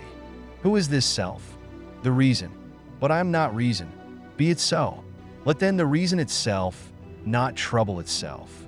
But if any other part of thee suffers, let it have its own opinion about itself. Hindrance to the perceptions of sense is an evil to the animal nature. Hindrance to the movements, desires, is equally an evil to the animal nature. And something else also is equally an impediment and an evil to the constitution of plants. So then that which is a hindrance to the intelligence is an evil to the intelligent nature. Apply all these things then to thyself. Does pain or sensuous pleasure affect thee? The senses will look to that. Has any obstacle opposed thee in thy efforts towards an object? If indeed thou wast making this effort absolutely, unconditionally, or without any reservation, certainly this obstacle is an evil to thee considered as a rational animal. But if thou takest into consideration the usual course of things, thou hast not yet been injured, nor even impeded. The things, however, which are proper to the understanding no other man is used to impede, for neither fire, nor iron, nor tyrant, nor abuse touches it in any way. When it has been made a sphere, it continues a sphere. It is not fit that I should give myself pain, for I have never intentionally given pain even to another. Different things delight different people. But it is my delight to keep the ruling faculty sound without turning away either from any man or from any of the things which happen to men, but looking at and receiving all with welcome eyes and using everything according to its value. See that thou secure this present time to thyself. For those who rather pursue posthumous fame, do consider that the men of aftertime will be exactly such as these whom they cannot bear now, and both are mortal. And what is it in any way to thee if these men of aftertime utter this or that sound, or have this or that opinion about thee? Take me and cast me where thou wilt. For there I shall keep my divine part tranquil, that is, content if it can feel and act conformably to its proper constitution. Is this change of place sufficient reason why my soul should be unhappy and worse than it was, depressed, expanded, shrinking, affrighted? And what wilt thou find which is sufficient reason for this? Nothing can happen to any man which is not a human accident, nor to an ox which is not according to the nature of an ox, nor to a vine which is not according to the nature of a vine, nor to a stone which is not proper to a stone. If then there happens to each thing both what is usual and natural, why shouldst thou complain? For the common nature brings nothing which may not be borne by thee. If thou art pained by any external thing, it is not this thing that disturbs thee, but thy own judgment about it. And it is in thy power to wipe out this judgment now. But if anything in thy own disposition gives thee pain, who hinders thee from correcting thy opinion? And even if thou art pained, because thou art not doing some particular thing which seems to thee to be right, why dost thou not rather act than complain? But some insuperable obstacle is in the way? Do not be grieved then, for the cause of its not being done depends not on thee. But it is not worthwhile to live if this cannot be done. Take thy departure then from life contentedly, just as he dies who is in full activity, and well pleased too with the things which are obstacles. Remember that the ruling faculty is invincible. When self-collected, it is satisfied with itself. If it does nothing which it does not choose to do, even if it resist from mere obstinacy. What then will it be when it forms a judgment about anything aided by reason and deliberately? Therefore the mind which is free from passions is a citadel, for man has nothing more secure to which he can fly for refuge, and for the future be inexpugnable. He then who has not seen this is an ignorant man, but he who has seen it and does not fly to this refuge is unhappy. Say nothing more to thyself than what the first appearances report. Suppose that it has been reported to thee that a certain person speaks ill of thee. This has been reported, but that thou hast been injured, that has not been reported. I see that my child is sick. I do see, but that he is in danger, I do not see. Thus then always abide by the first appearances, and add nothing thyself from within, and then nothing happens to thee. Or rather add something, like a man who knows everything that happens in the world. A cucumber is bitter. Throw it away. There are briars in the road. Turn aside from them. This is enough. Do not add, and why were such things made in the world? For thou wilt be ridiculed by a man who is acquainted with nature, as thou wouldst be ridiculed by a carpenter and shoemaker if thou didst find fault, because thou sayest in their workshop shavings and cuttings from the things which they make. And yet they have places into which they can throw these shavings and cuttings, and the universal nature has no external space.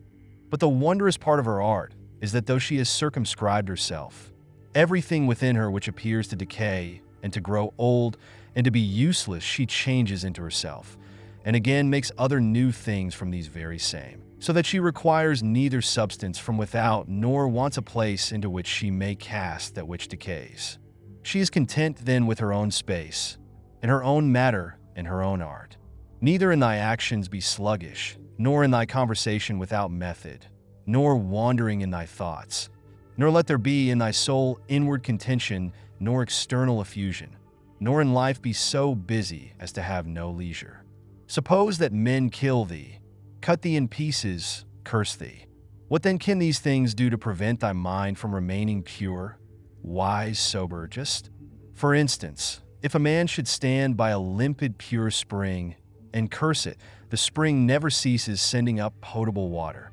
And if he should cast clay into it or filth, it will speedily disperse them and wash them out, and will not be at all polluted. How then shalt thou possess a perpetual fountain, and not a mere well? By forming thyself hourly to freedom conjoined with contentment, simplicity, and modesty. He who does not know what the world is, does not know where he is. And he who does not know for what purpose the world exists, does not know who he is, nor what the world is. But he who has failed in any one of these things could not even say for what purpose he exists himself. What then dost thou think of him who avoids or seeks the praise of those who applaud, of men who know not either where they are or who they are? Dost thou wish to be praised by a man who curses himself thrice every hour? Wouldst thou wish to please a man who does not please himself? Does a man please himself who repents of nearly everything that he does? No longer let thy breathing only act in concert with the air which surrounds thee, but let thy intelligence also now be in harmony with the intelligence which embraces all things.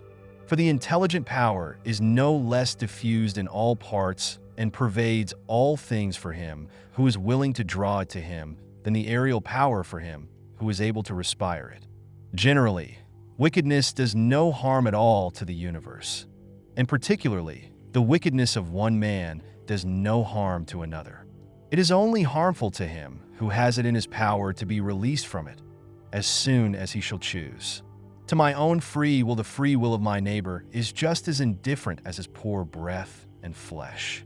For though we are made especially for the sake of one another, still the ruling power of each of us has its own office. For otherwise my neighbor's wickedness would be my harm, which God has not willed in order that my unhappiness may not depend on another. The sun appears to be poured down, and in all directions indeed it is diffused, yet it is not effused. For this diffusion is extension.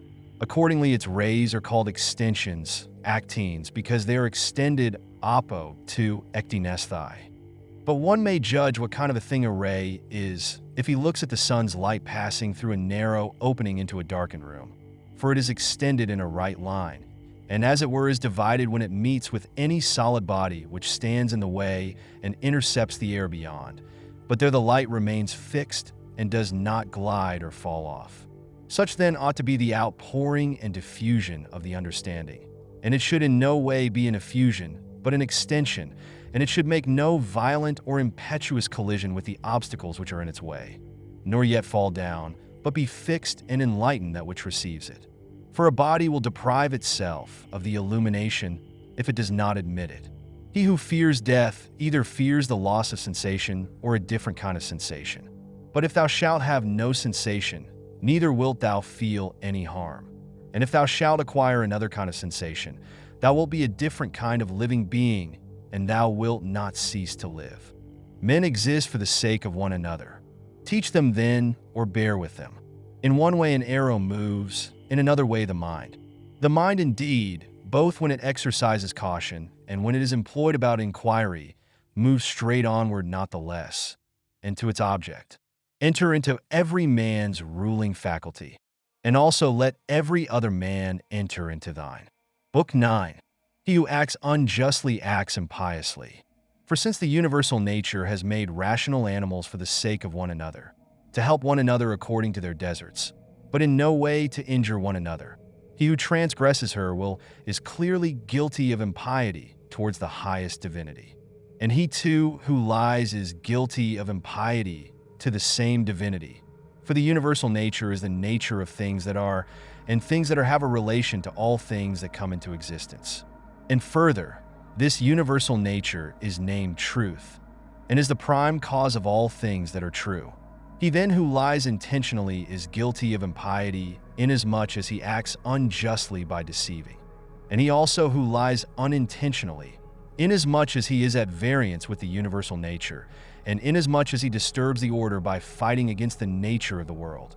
For he fights against it, who is moved of himself to that which is contrary to truth. For he had received powers from nature, through the neglect of which he is not able now to distinguish falsehood from truth. And indeed, he who pursues pleasure as good, and avoids pain as evil, is guilty of impiety. For of necessity, such a man must often find fault with the universal nature, alleging that it assigns things to the bad and the good contrary to their deserts, because frequently the bad are in the enjoyment of pleasure and possess the things which procure pleasure, but the good have pain for their share and the things which cause pain.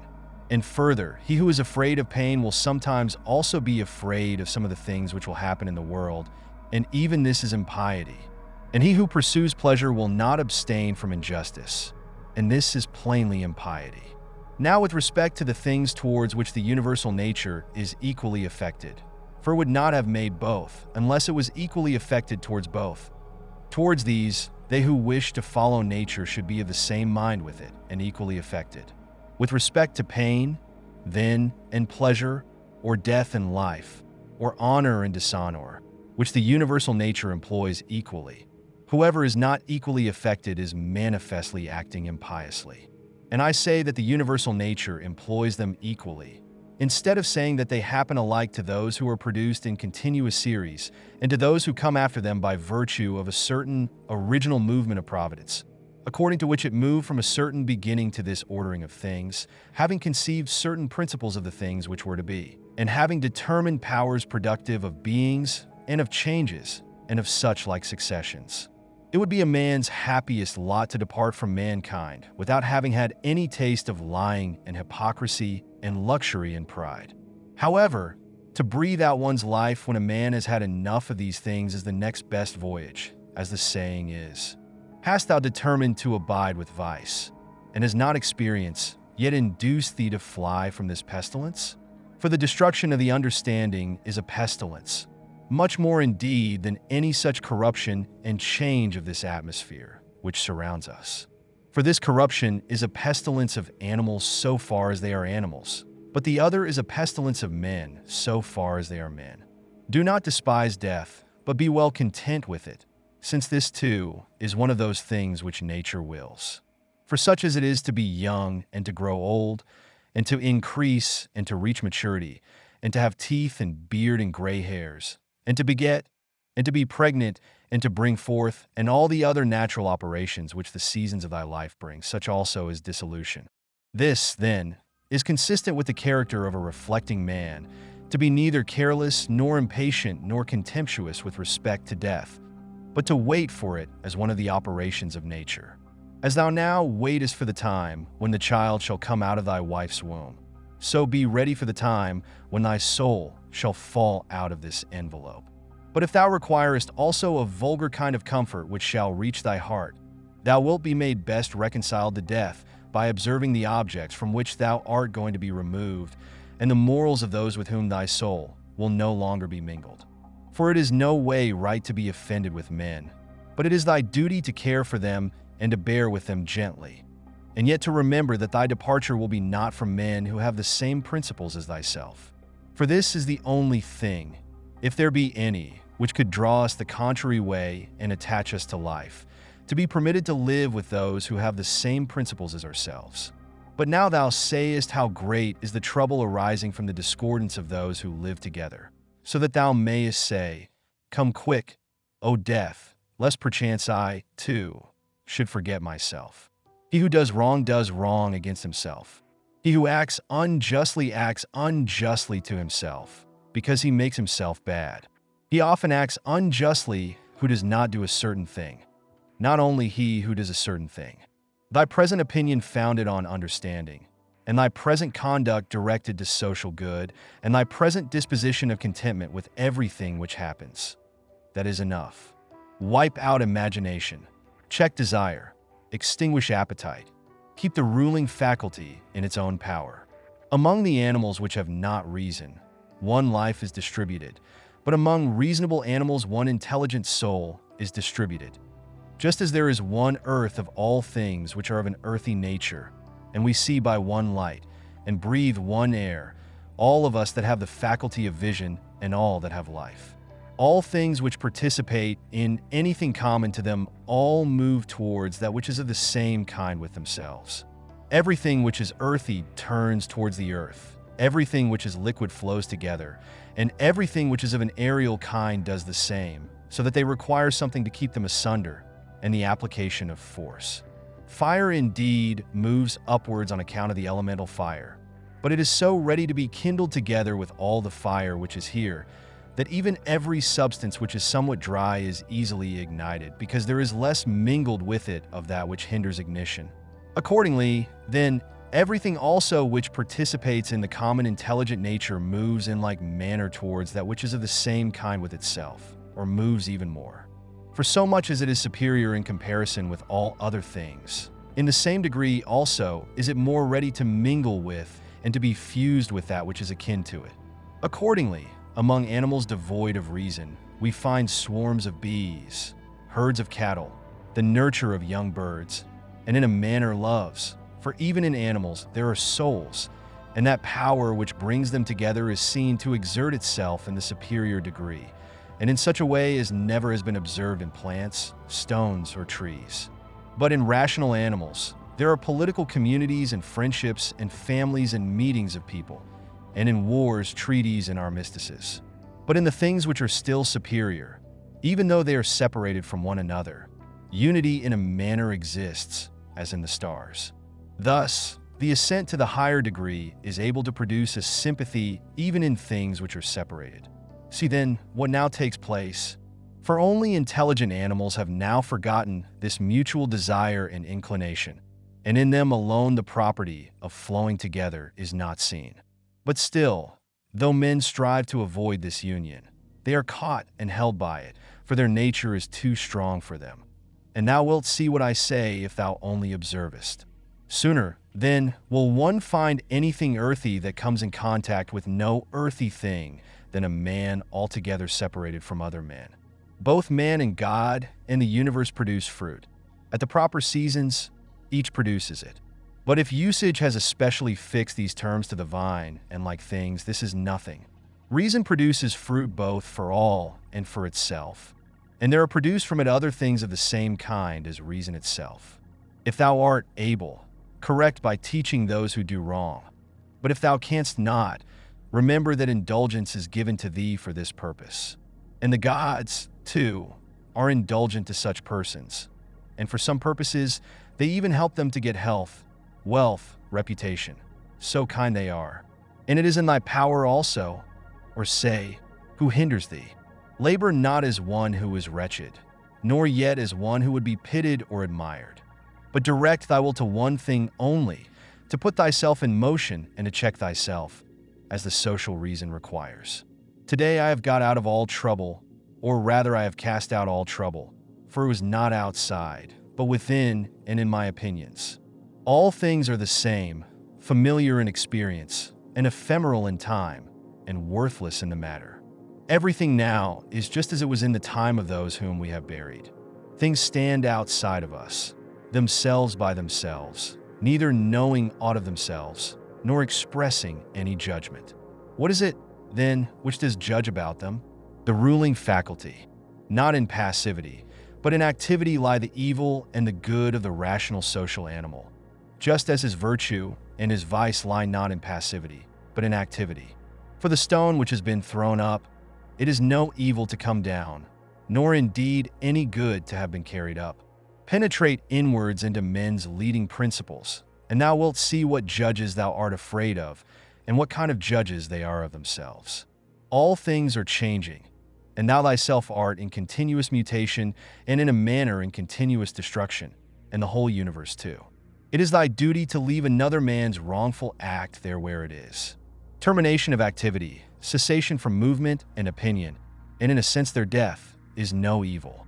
Turn thy thoughts now to the consideration of thy life as a child, as a youth, thy manhood, thy old age, for in these also every change was a death. Is this anything to fear? Turn thy thoughts now to thy life under thy grandfather, then to thy life under thy mother, then to thy life under thy father.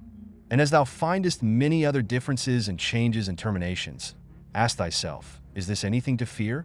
In like manner, then, neither are the termination and cessation and change of thy whole life a thing to be afraid of.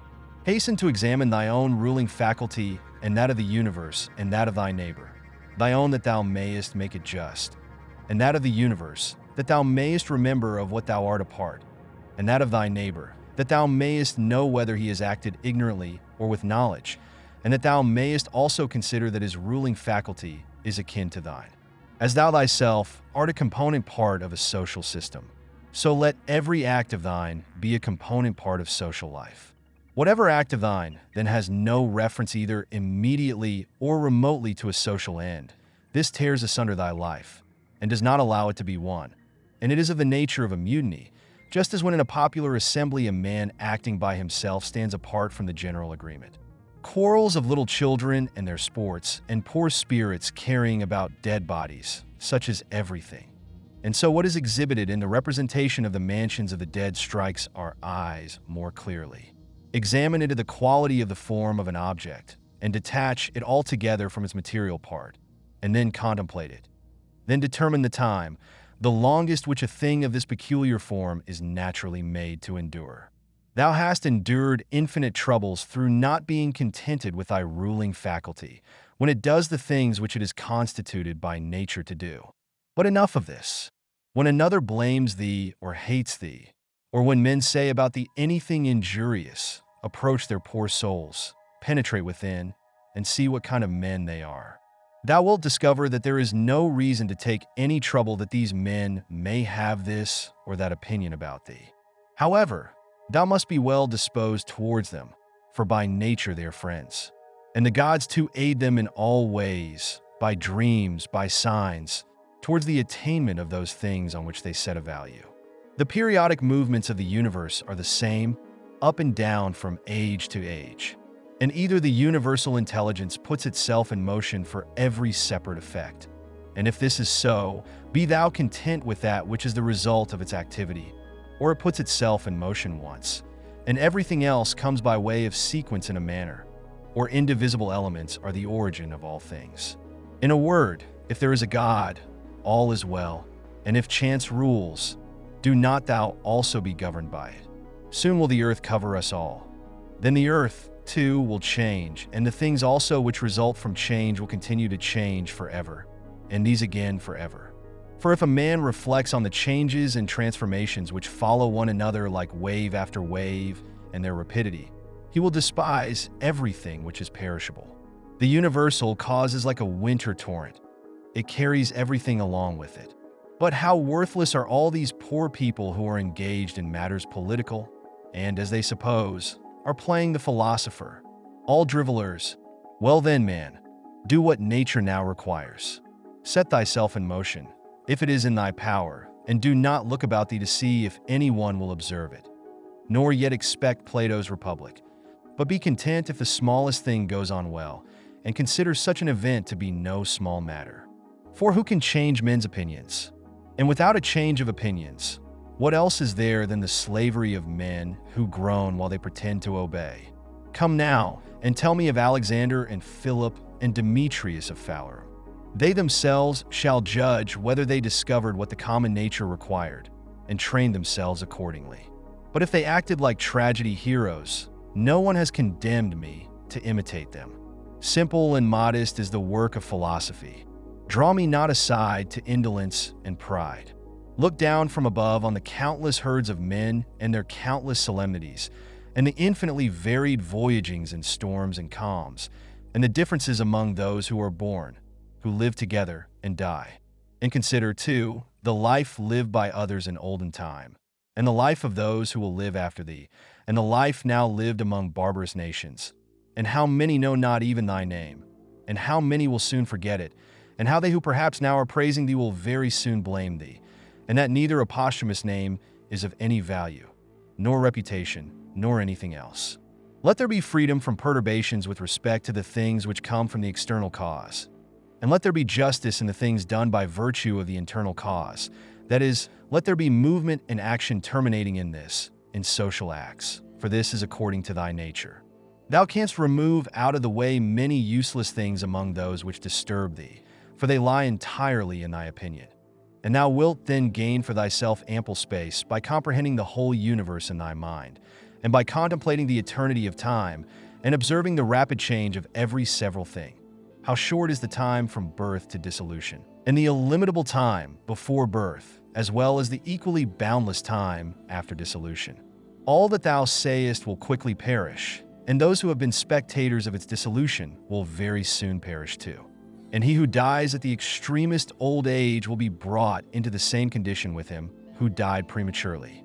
What are these men's leading principles, and about what kind of things are they busy, and for what kind of reasons do they love and honor? Imagine that thou sayest their poor souls laid bare. When they think that they do harm by their blame, or good by their praise, What an idea!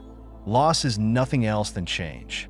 But the universal nature delights in change, and in obedience to her all things are now done well, and from eternity have been done in like form, and will be such to time without end. What then dost thou say? That all things have been, and all things always will be bad, and that no power has ever been found in so many gods to rectify these things, but the world has been condemned to be found in never-ceasing evil? The rottenness of the matter, which is the foundation of everything, water, dust, bones, filth, or again, marble rocks, the callosities of the earth, and gold and silver, the sediments, and garments, only bits of hair, and purple dye, blood, and everything else is of the same kind. And that which is of the nature of breath is also another thing of the same kind, changing from this to that. Enough of this wretched life and murmuring and apish tricks. Why art thou disturbed? What is there new in this? What unsettles thee? Is it the form of the thing? Look at it. Or is it the matter? Look at it. But besides these there is nothing. Towards the gods, then, now become at last more simple and better. It is the same whether we examine these things for 100 years or 3. If any man has done wrong, the harm is his own. But perhaps he has not done wrong. Either all things proceed from one intelligent source and come together as in one body, and the part ought not to find fault with what is done for the benefit of the whole. Or there are only atoms, and nothing else than mixture and dispersion. Why then art thou disturbed? Say to the ruling faculty, art thou dead? Art thou corrupted? Art thou playing the hypocrite? Art thou become a beast? Dost thou herd and feed with the rest? Either the gods have no power or they have power. If then they have no power, why dost thou pray to them? But if they have power, why dost thou not pray for them to give thee the faculty of not fearing any of the things which thou fearest, or of not desiring any of the things which thou desirest, or not being pained at anything, rather than pray that any of these things should not happen or happen? For certainly if they can cooperate with men, they can cooperate for these purposes. But perhaps thou wilt say, the gods have placed them in thy power. Well, then, is it not better to use what is in thy power like a free man than to desire in a slavish and abject way what is not in thy power? And who has told thee that the gods do not aid us even in the things which are in our power? Begin, then, to pray for such things, and thou wilt see. One man prays thus, how shall I be able to lie with that woman? Do thou pray thus, how shall I not desire to lie with her? Another prays thus, how shall I be released from this? Another prays, how shall I not desire to be released? Another thus, how shall I not lose my little son? Thou thus, how shall I not be afraid to lose him? In fine, turn thy prayers this way, and see what comes. Epicurus says, in my sickness my conversation was not about my bodily sufferings, nor, says he, did I talk on such subjects to those who visited me. But I continued to discourse on the nature of things as before, keeping to this main point, how the mind, while participating in such movements as go on in the poor flesh, shall be free from perturbations and maintain its proper good. Nor did I, he says, give the physicians an opportunity of putting on solemn looks, as if they were doing something great, but my life went on well and happily. Do, then, the same that he did both in sickness, if thou art sick, and in any other circumstances. For never to desert philosophy in any events that may befall us, nor to hold trifling talk either with an ignorant man or with one unacquainted with nature, is a principle of all schools of philosophy, but to be intent only on that which thou art now doing and on the instrument by which thou doest it. When thou art offended with any man's shameless conduct, immediately ask thyself, is it possible, then, that shameless men should not be in the world? It is not possible. Do not, then, require what is impossible. For this man also is one of those shameless men who must of necessity be in the world. Let the same considerations be present to thy mind in the case of the knave, and the faithless man, and of every man who does wrong in any way. For at the same time that thou dost remind thyself that it is impossible that such kind of men should not exist, thou wilt become more kindly disposed towards every one individually. It is useful to perceive this, too, immediately when the occasion arises, what virtue nature has given to man to oppose to every wrongful act. For she has given to man, as an antidote against the stupid man, mildness, and against another kind of man some other power. And in all cases it is possible for thee to correct by teaching the man who is gone astray. For every man who errs misses his object and is gone astray. Besides, wherein hast thou been injured? For thou wilt find that no one among those against whom thou art irritated has done anything by which thy mind could be made worse. But that which is evil to thee and harmful has its foundation only in the mind. And what harm is done, or what is there strange, if the man who has not been instructed does the acts of an uninstructed man? Consider whether thou shouldst not rather blame thyself, because thou didst not expect such a man to err in such a way. For thou hadst means given thee by thy reason to suppose that it was likely that he would commit this error, and yet thou hast forgotten and art amazed that he has erred.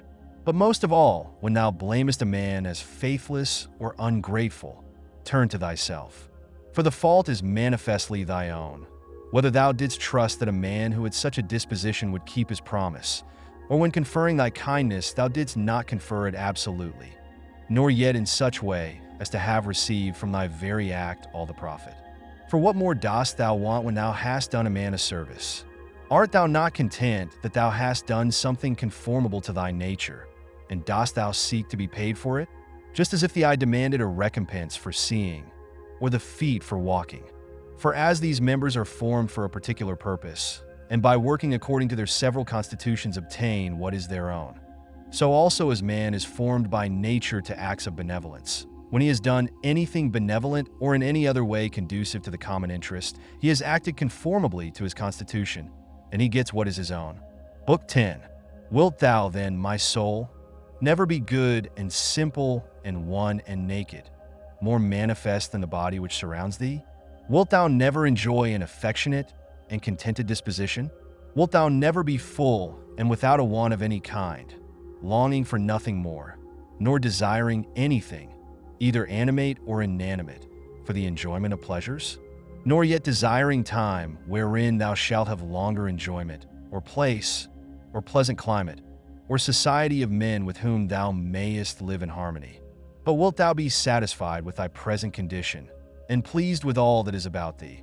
And wilt thou convince thyself that thou hast everything, and that it comes from the gods, that everything is well for thee, and will be well whatever shall please them, and whatever they shall give for the conservation of the perfect living being, the good and just and beautiful, which generates and holds together all things, and contains and embraces all things which are dissolved for the production of other like things? Wilt thou never be such that thou shalt so dwell in community with gods and men as neither to find fault with them at all, nor to be condemned by them? Observe what thy nature requires, so far as thou art governed by nature only. Then do it and accept it, if thy nature, so far as thou art a living being, shall not be made worse by it. And next thou must observe what thy nature requires so far as thou art a living being. And all this thou mayest allow thyself, if thy nature, so far as thou art a rational animal, shall not be made worse by it. But the rational animal is consequently also a political, social animal. Use these rules, then, and trouble thyself about nothing else. Everything which happens either happens in such wise as thou art formed by nature to bear it, or as thou art not formed by nature to bear it. If then it happens to thee in such way as thou art formed by nature to bear it, do not complain, but bear it as thou art formed by nature to bear it.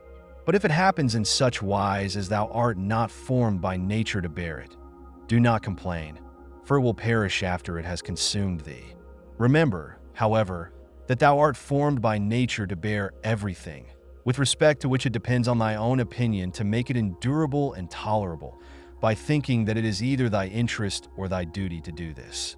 If a man is mistaken, instruct him kindly and show him his error. But if thou art not able, blame thyself, or blame not even thyself. Whatever may happen to thee, it was prepared for thee from all eternity, and the implication of causes was from eternity spinning the thread of thy being, and of that which is incident to it. Whether the universe is a concourse of atoms, or nature is a system, let this first be established, that I am a part of the whole which is governed by nature. Next, I am in a manner intimately related to the parts which are of the same kind with myself. For remembering this, inasmuch as I am a part, I shall be discontented with none of the things which are assigned to me out of the whole. For nothing is injurious to the part, if it is for the advantage of the whole. For the whole contains nothing which is not for its advantage. And all natures indeed have this common principle. But the nature of the universe has this principle besides, that it cannot be compelled even by any external cause to generate anything harmful to itself. By remembering, then, that I am a part of such a whole, I shall be content with everything that happens. And inasmuch as I am in a manner intimately related to the parts which are of the same kind with myself, I shall do nothing unsocial, but I shall rather direct myself to the things which are of the same kind with myself, and I shall turn all my efforts to the common interest and divert them from the contrary. Now, if these things are done so, life must flow on happily, just as thou mayest observe that the life of a citizen is happy, who continues a course of action which is advantageous to his fellow citizens, and is content with whatever the state may assign to him. The parts of the whole, everything, which is naturally comprehended in the universe, must of necessity perish. But let this be understood in this sense, that they must undergo change. But if this is naturally both an evil and a necessity for the parts, the whole would not continue to exist in a good condition, the parts being subject to change and constituted so as to perish in various ways. For whether did nature herself design to do evil to the things which are parts of herself, and to make them subject to evil and of necessity fall into evil, or have such results happen without her knowing it? Both these suppositions, indeed, are incredible. But if a man should even drop the term nature as an efficient power, and should speak of these things as natural, even then it would be ridiculous to affirm at the same time that the parts of the whole are in their nature subject to change, and at the same time to be surprised or vexed as if something were happening contrary to nature, particularly as the dissolution of things is into those things of which each thing is composed. For there is either a dispersion of the elements out of which everything has been compounded, or a change from the solid to the earthy, and from the airy to the aerial, so that these parts are taken back into the universal reason, whether this at certain periods is consumed by fire or renewed by eternal changes. And do not imagine that the solid and the airy part belong to thee from the time of generation. For all this received its accretion only yesterday and the day before, as one may say, from the food and the air which is inspired. This, then, which has received the accretion, changes, not that which thy mother brought forth. But suppose that this which thy mother brought forth implicates thee very much with that other part, which has the peculiar quality of change. This is nothing in fact in the way of objection to what is said. When thou hast assumed these names, good, modest, true, rational, a man of equanimity, and magnanimous, take care that thou dost not change these names. And if thou shouldst lose them, quickly return to them. And remember that the term rational was intended to signify a discriminating attention to every several thing and freedom from negligence. And that equanimity is the voluntary acceptance of the things which are assigned to thee by the common nature. And that magnanimity is the elevation of the intelligent part above the pleasurable or painful sensations of the flesh, and above that poor thing called fame and death, and all such things. If then thou maintainest thyself in the possession of these names, without desiring to be called by these names by others, thou wilt be another person, and wilt enter on another life. For to continue to be such as thou hast hitherto been, and to be torn in pieces and defiled in such a life, is the character of a very stupid man, and one over fond of his life, unlike those half-devoured fighters with wild beasts, who though covered with wounds and gore, still entreat to be kept to the following day, though they will be exposed in the same state to the same claws and bites. Therefore fix thyself in the possession of these few names, and if thou art able to abide in them, abide as if thou wast removed to certain islands of the happy. But if thou shalt perceive that thou fallest out of them and dost not maintain thy hold, go courageously into some nook where thou shalt maintain them, or even depart at once from life, not in passion, but with simplicity and freedom and modesty, after doing this one laudable thing at least in thy life, to have gone out of it thus. In order, however, to the remembrance of these names, it will greatly help thee, if thou rememberest the gods, and that they wish not to be flattered, but wish all reasonable beings to be made like themselves. And if thou rememberest that what does the work of a fig tree is a fig tree, and that what does the work of a dog is a dog, and that what does the work of a bee is a bee, and that what does the work of a man is a man. Mimi, war, astonishment, torpor, slavery will daily wipe out those holy principles of thine. How many things without studying nature dost thou imagine, and how many dost thou neglect? But it is thy duty so to look on and so to do everything, that at the same time the power of dealing with circumstances is perfected, and the contemplative faculty is exercised, and the confidence which comes from the knowledge of each several thing is maintained without showing it, but yet not concealed. For when wilt thou enjoy simplicity, when gravity, and when the knowledge of every several thing, both what it is in substance and what place it has in the universe, and how long it is formed to exist, and of what things it is compounded, and to whom it can belong, and who are able both to give it and take it away. A spider is proud when it has caught a fly, and another when he has caught a poor hare, and another when he has taken a little fish in a net, and another when he has taken wild boars, and another when he has taken bears, and another when he has taken sarmatians. Are not these robbers, if thou examinest their opinions? Acquire the contemplative way of seeing how all things change into one another, and constantly attend to it, and exercise thyself about this part of philosophy. For nothing is so much adapted to produce magnanimity. Such a man has put off the body, and as he sees that he must, no one knows how soon, go away from among men and leave everything here. He gives himself up entirely to just doing in all his actions, and in everything else that happens he resigns himself to the universal nature. But as to what any man shall say, or think about him, or do against him, he never even thinks of it, being himself contented with these two things, with acting justly in what he now does, and being satisfied with what is now assigned to him. And he lays aside all distracting and busy pursuits, and desires nothing else than to accomplish the straight course through the law, and by accomplishing the straight course to follow God. What need is there of suspicious fear, since it is in thy power to inquire what ought to be done? And if thou sayest clear, go by this way content, without turning back. But if thou dost not see clear, stop and take the best advisers. But if any other things oppose thee, go on according to thy powers with due consideration, keeping to that which appears to be just.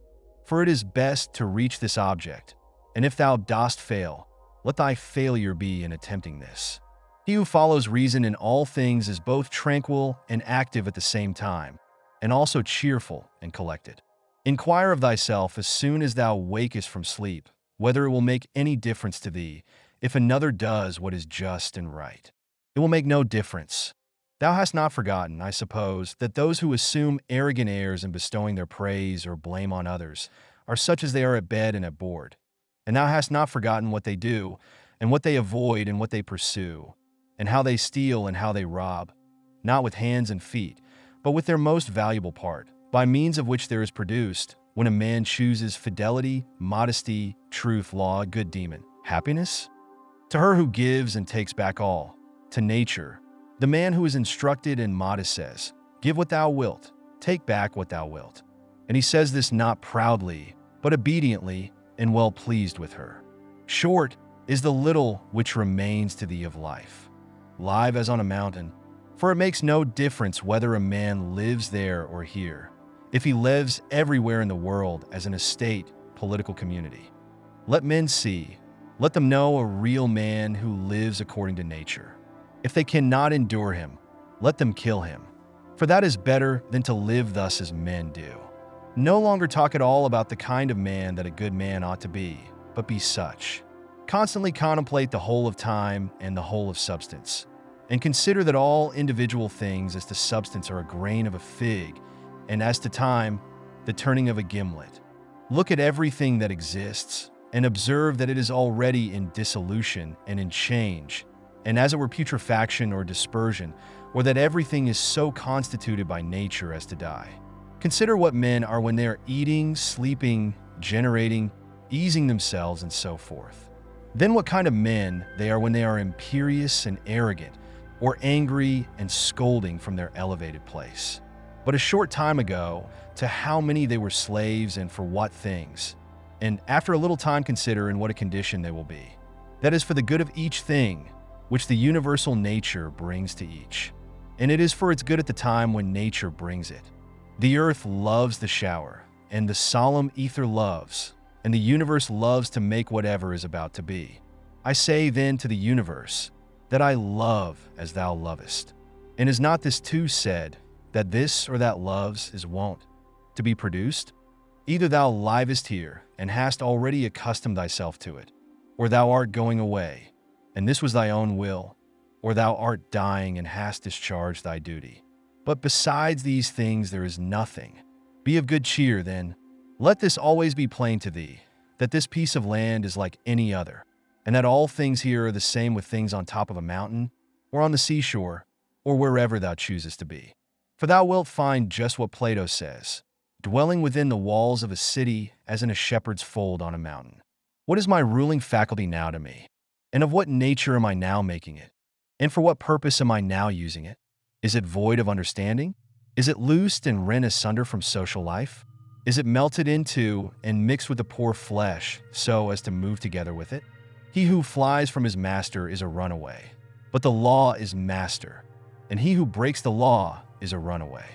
And he also who is grieved or angry or afraid is dissatisfied because something has been or is or shall be of the things which are appointed by him who rules all things. And he is law and assigns to every man what is fit. He then who fears or is grieved or is angry is a runaway. A man deposits seed in a womb and goes away, and then another cause takes it and labors on it and makes a child. What a thing from such a material! Again, the child passes food down through the throat, and then another cause takes it and makes perception and motion, and in fine life and strength and other things. How many and how strange I observe then the things which are produced in such a hidden way, and see the power just as we see the power which carries things downwards and upwards, not with the eyes, but still no less plainly.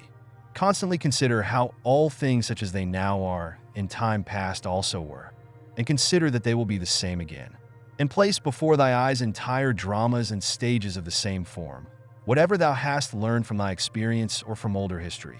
For example, the whole court of Hadrian, and the whole court of Antoninus, and the whole court of Philip, Alexander, Croesus, for all those were such dramas as we see now, only with different actors. Imagine every man who is grieved at anything or discontented to be like a pig which is sacrificed and kicks and screams. Like this pig also is he who on his bed in silence laments the bonds in which we are held. And consider that only to the rational animal is it given to follow voluntarily what happens, but simply to follow is a necessity imposed on all. Severally on the occasion of everything that thou doest, pause and ask thyself, if death is a dreadful thing because it deprives thee of this. When thou art offended at any man's fault, forthwith turn to thyself and reflect in what like manner thou dost err thyself. For example, in thinking that money is a good thing, or pleasure, or a bit of reputation, and the like. For by attending to this thou wilt quickly forget thy anger. If this consideration also is added, that the man is compelled, for what else could he do? Or, if thou art able, take away from him the compulsion. When thou hast seen Satyron the Socratic, think of either Eutychus or Hymen. And when thou hast seen Euphrates, think of Eutychian or Sylvanus. And when thou hast seen Alciphron, think of Tropiophorus. And when thou hast seen Xenophon, think of Crito or Severus. And when thou hast looked on thyself, think of any other Caesar, and in the case of every one do in like manner. Then let this thought be in thy mind. Where then are those men? Nowhere, or nobody knows where. For thus continuously thou wilt look at human things as smoke and nothing at all, especially if thou reflectest at the same time that what has once changed will never exist again in the infinite duration of time. But thou, in what a brief space of time is thy existence? And why art thou not content to pass through this short time in an orderly way? What matter and opportunity for thy activity art thou avoiding? For what else are all these things, except exercises for the reason, when it has viewed carefully and by examination into their nature the things which happen in life? Persevere then until thou shalt have made these things thy own, as the stomach which is strengthened makes all things its own, as the blazing fire makes flame and brightness out of everything that is thrown into it.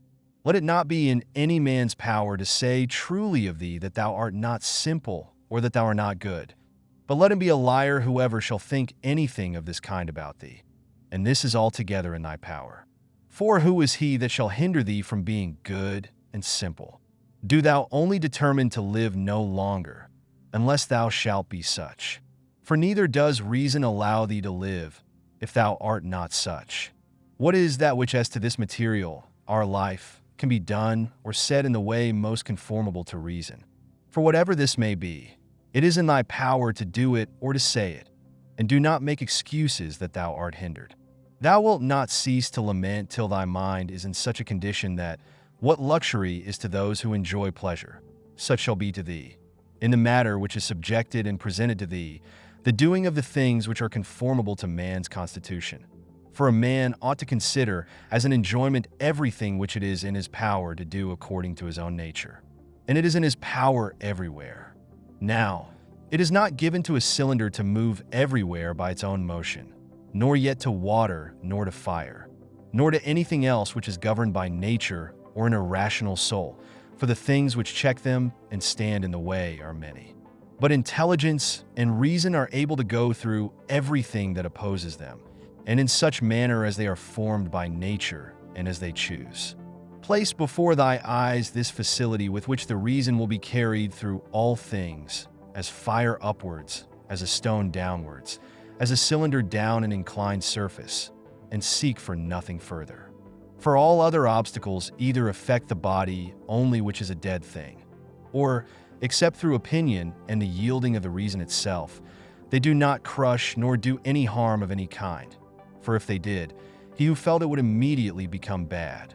Now, in the case of all things which have a certain constitution, whatever harm may happen to any of them, that which is so affected becomes consequently worse.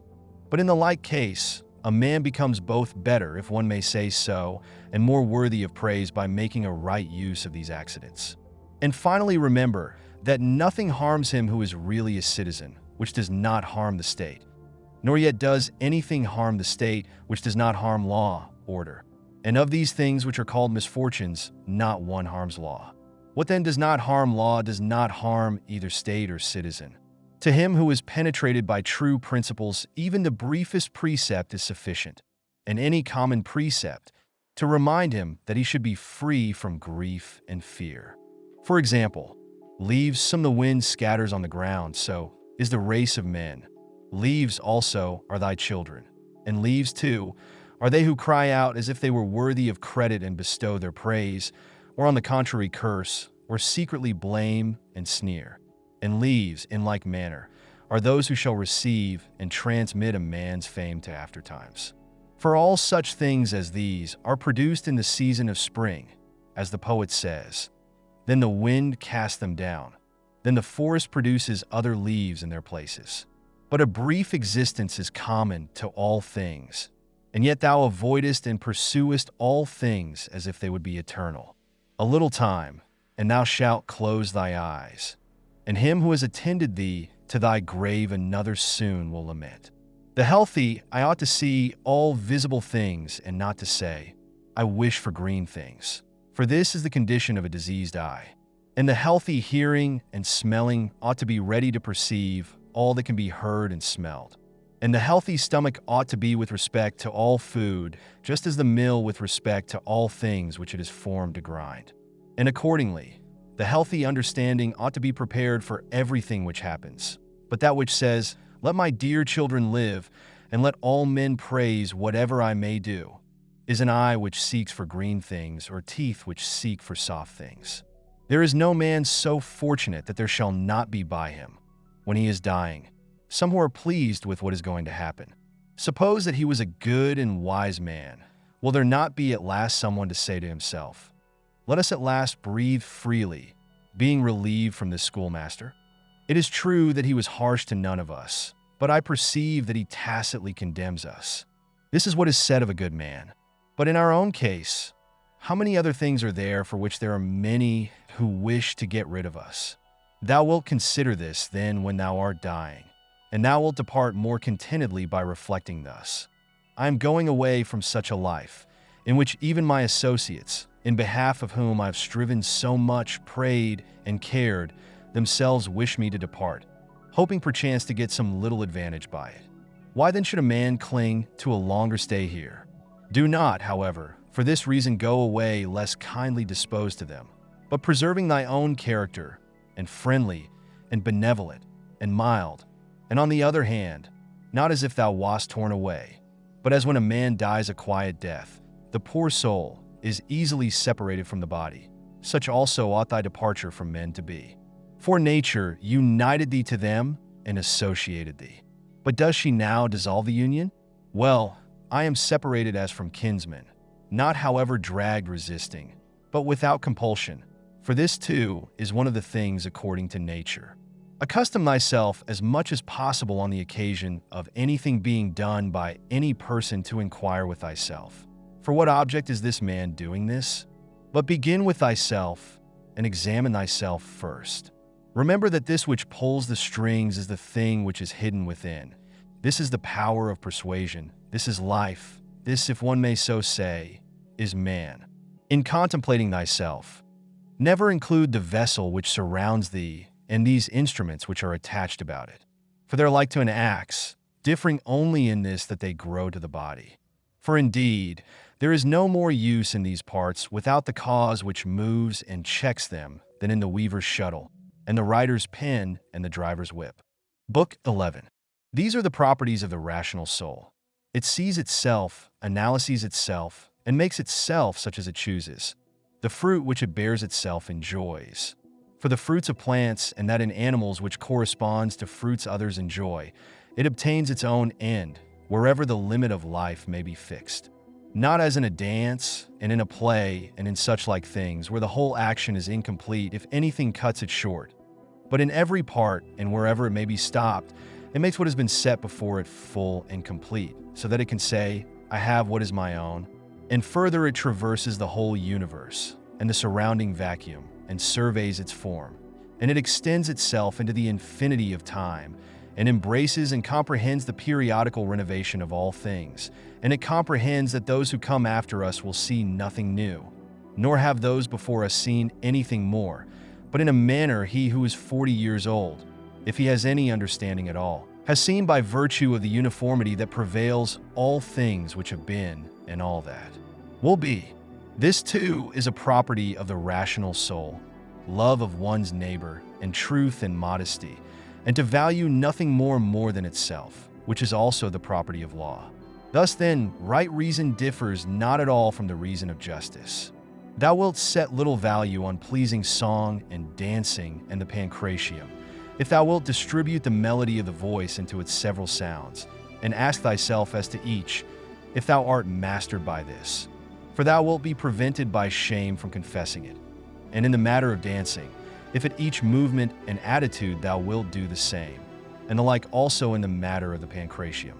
In all things, then, except virtue and the acts of virtue, remember to apply thyself to their several parts, and by this division to come to value them little, and apply this rule also to thy whole life.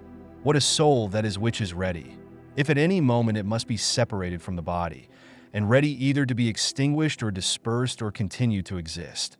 But so that this readiness comes from a man's own judgment, not from mere obstinacy, as with the Christians, but considerately and with dignity, and in a way to persuade another, without tragic show. Have I done something for the general interest? Well, then I have had my reward. Let this always be present to thy mind, and never stop doing such good. What is thy art? To be good. And how is this accomplished well, except by general principles, some about the nature of the universe, and others about the proper constitution of man? At first, tragedies were brought on the stage as means of reminding men of the things which happen to them, and that it is according to nature for things to happen so, and that if you are delighted with what is shown on the stage, you should not be troubled with that which takes place on the larger stage. For you see that these things must be accomplished thus, and that even they bear them who cry out, O Cytheron. And indeed, some things are said well by the dramatic writers, of which kind is the following especially. Me and my children if the gods neglect, this has its reason too. And again, we must not chail and fret at that which happens. And life's harvest reap like the wheat's fruitful ear. and other things of the same kind. After tragedy, the old comedy was introduced, which had a magisterial freedom of speech, and by its very plainness of speaking was useful in reminding men to beware of insolence. And for this purpose too Diogenes used to take from these writers. But as to the middle comedy which came next, observe what it was, and again for what object the new comedy was introduced, which gradually sunk down into a mere mimic artifice. That some good things are said, even by these writers, everybody knows. But the whole plan of such poetry and dramaturgy, to what end does it look?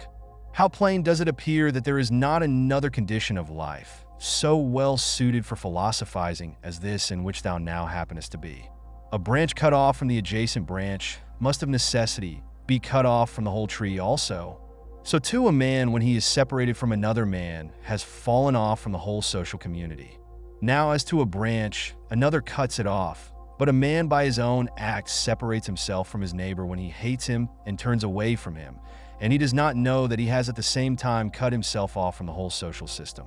Yet he has this privilege certainly from Zeus who framed society, for it is in our power to grow again to that which is near to us, and be to come apart which helps to make up the whole. However, if it often happens, this kind of separation, it makes it difficult for that which detaches itself to be brought to unity and to be restored to its former condition. Finally, the branch, which from the first grew together with the tree, and has continued to have one life with it, is not like that which after being cut off is then engrafted. For this is something like what the gardeners mean when they say that it grows with the rest of the tree, but that it has not the same mind with it. As those who try to stand in thy way when thou art proceeding according to right reason, will not be able to turn thee aside from thy proper action. So neither let them drive thee from thy benevolent feelings towards them, but be on thy guard equally in both matters, not only in the matter of steady judgment and action, but also in the matter of gentleness towards those who try to hinder or otherwise trouble thee. For this also is a weakness, to be vexed at them, as well as to be diverted from thy course of action, and to give way through fear.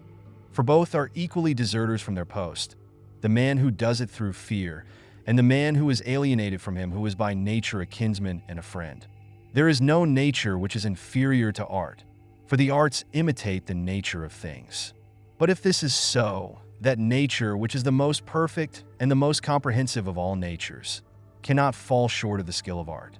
Now all arts do the inferior things for the sake of the superior. Therefore the universal nature does so too.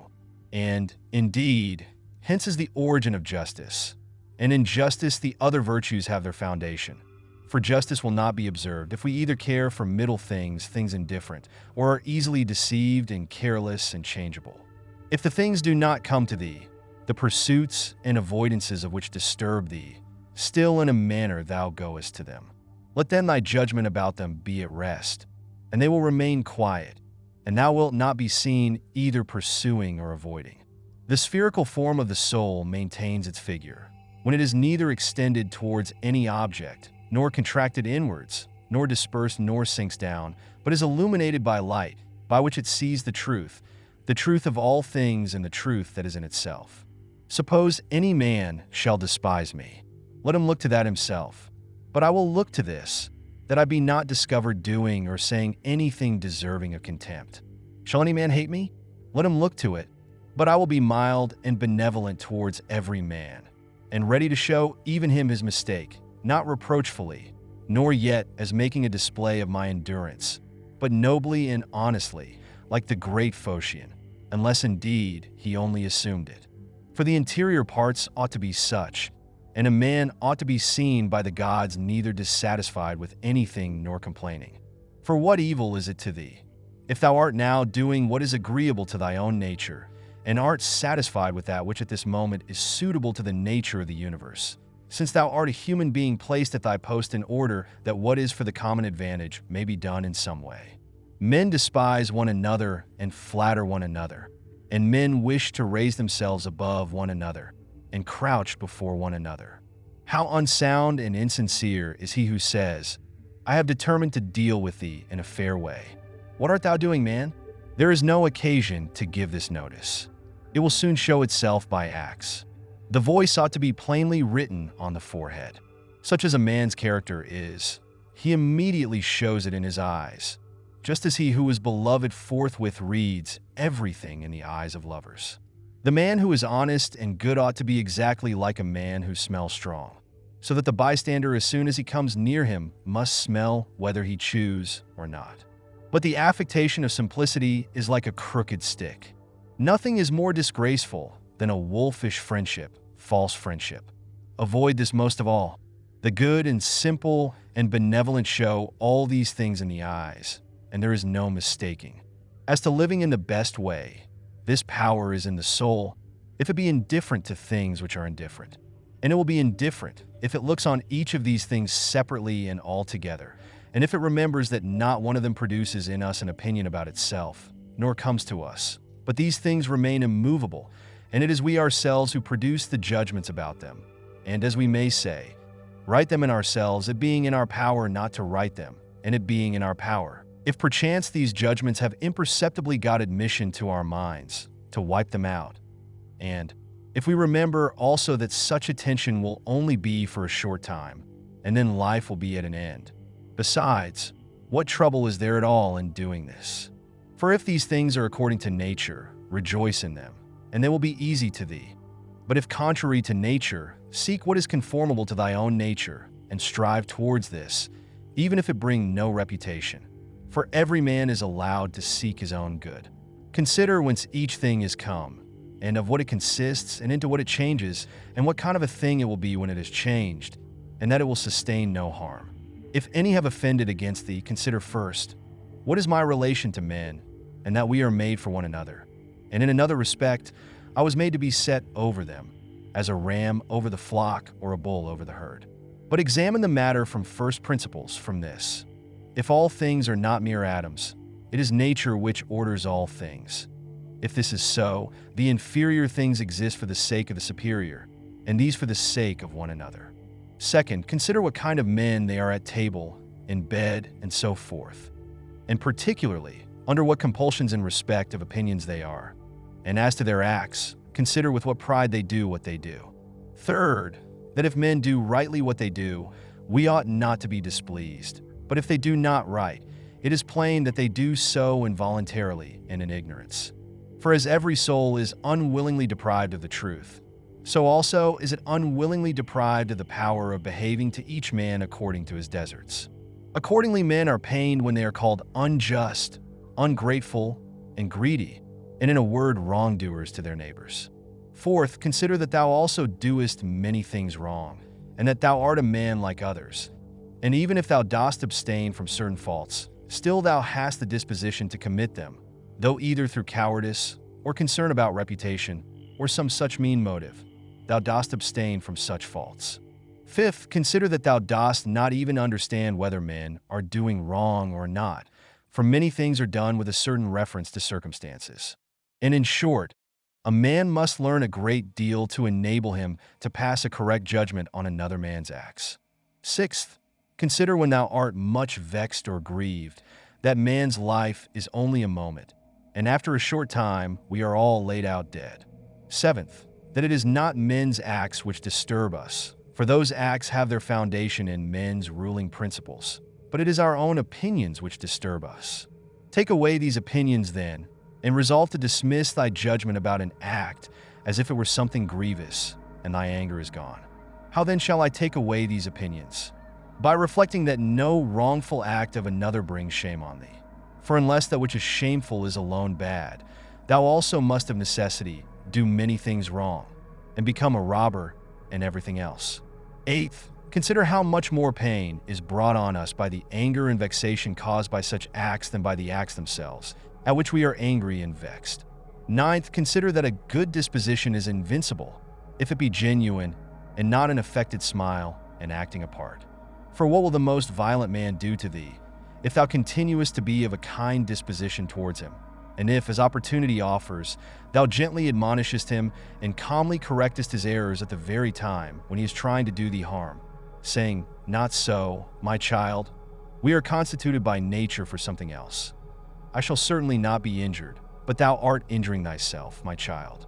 And show him with gentle tact and by general principles that this is so, and that even bees do not do as he does, nor any animals which are formed by nature to be gregarious. And thou must do this neither with any double meaning nor in the way of reproach, but affectionately and without any rancor in thy soul, and not as if thou wert lecturing him, nor yet that any bystander may admire, but either when he is alone, and if others are present. Remember these 9 rules, as if thou hadst received them as a gift from the Muses, and begin at last to be a man while thou livest. But thou must equally avoid flattering men and being vain at them, for both are unsocial and lead to harm. And let this truth be present to thee in the excitement of anger, that to be moved by passion is not manly, but that mildness and gentleness, as they are more agreeable to human nature, so also are they more manly. And he who possesses these qualities possesses strength, nerves, and courage, and not the man who is subject to fits of passion and discontent. For in the same degree in which a man's mind is nearer to freedom from all passion, in the same degree also is it nearer to strength. And as the sense of pain is a characteristic of weakness, so also is anger. For he who yields to pain and he who yields to anger, both are wounded and both submit. But if thou wilt, receive also a 10th present from the leader of the Muses, Apollo. And it is this, that to expect bad men not to do wrong is madness. For he who expects this desires an impossibility. But to allow men to behave so to others, and to expect them not to do thee any wrong, is irrational and tyrannical. There are 4 principal aberrations of the superior faculty against which thou shouldst be constantly on thy guard. And when thou hast detected them, thou shouldst wipe them out and say on each occasion thus, "This thought is not necessary. This tends to destroy social union. This which thou art going to say comes not from the real thoughts. For thou shouldst consider it among the most absurd of things for a man not to speak from his real thoughts. But the 4th is when thou shalt reproach thyself for anything. For this is an evidence of the diviner part within thee being overpowered and yielding to the less honorable and to the perishable part, the body, and to its gross pleasures. Thy aerial part and all the fiery parts which are mingled in thee, though by nature they have an upward tendency, still in obedience to the disposition of the universe, they are overpowered here in the compound mass, the body. And also the whole of the earthy part in thee and the watery, though their tendency is downward, still are raised up and occupy a position which is not their natural one. In this manner, then the elemental parts obey the universal. For when they have been fixed in any place perforce, they remain there until again the universal shall sound the signal for dissolution. Is it not then strange that thy intelligent part only should be disobedient and discontented with its own place? And yet no force is imposed on it, but only those things which are conformable to its nature. Still it does not submit, but is carried in the opposite direction. For the movement towards injustice and intemperance, and to anger and grief and fear is nothing else than the act of one who deviates from nature. And also when the ruling faculty is discontented with anything that happens, then too it deserts its post. For it is constituted for piety and reverence towards the gods no less than for justice. For these qualities also are comprehended under the generic term of contentment with the constitution of things, and indeed they are prior to acts of justice. He who is not one and always the same object in life cannot be one and the same all through his life. But what I have said is not enough, unless this also is added, what this object ought to be.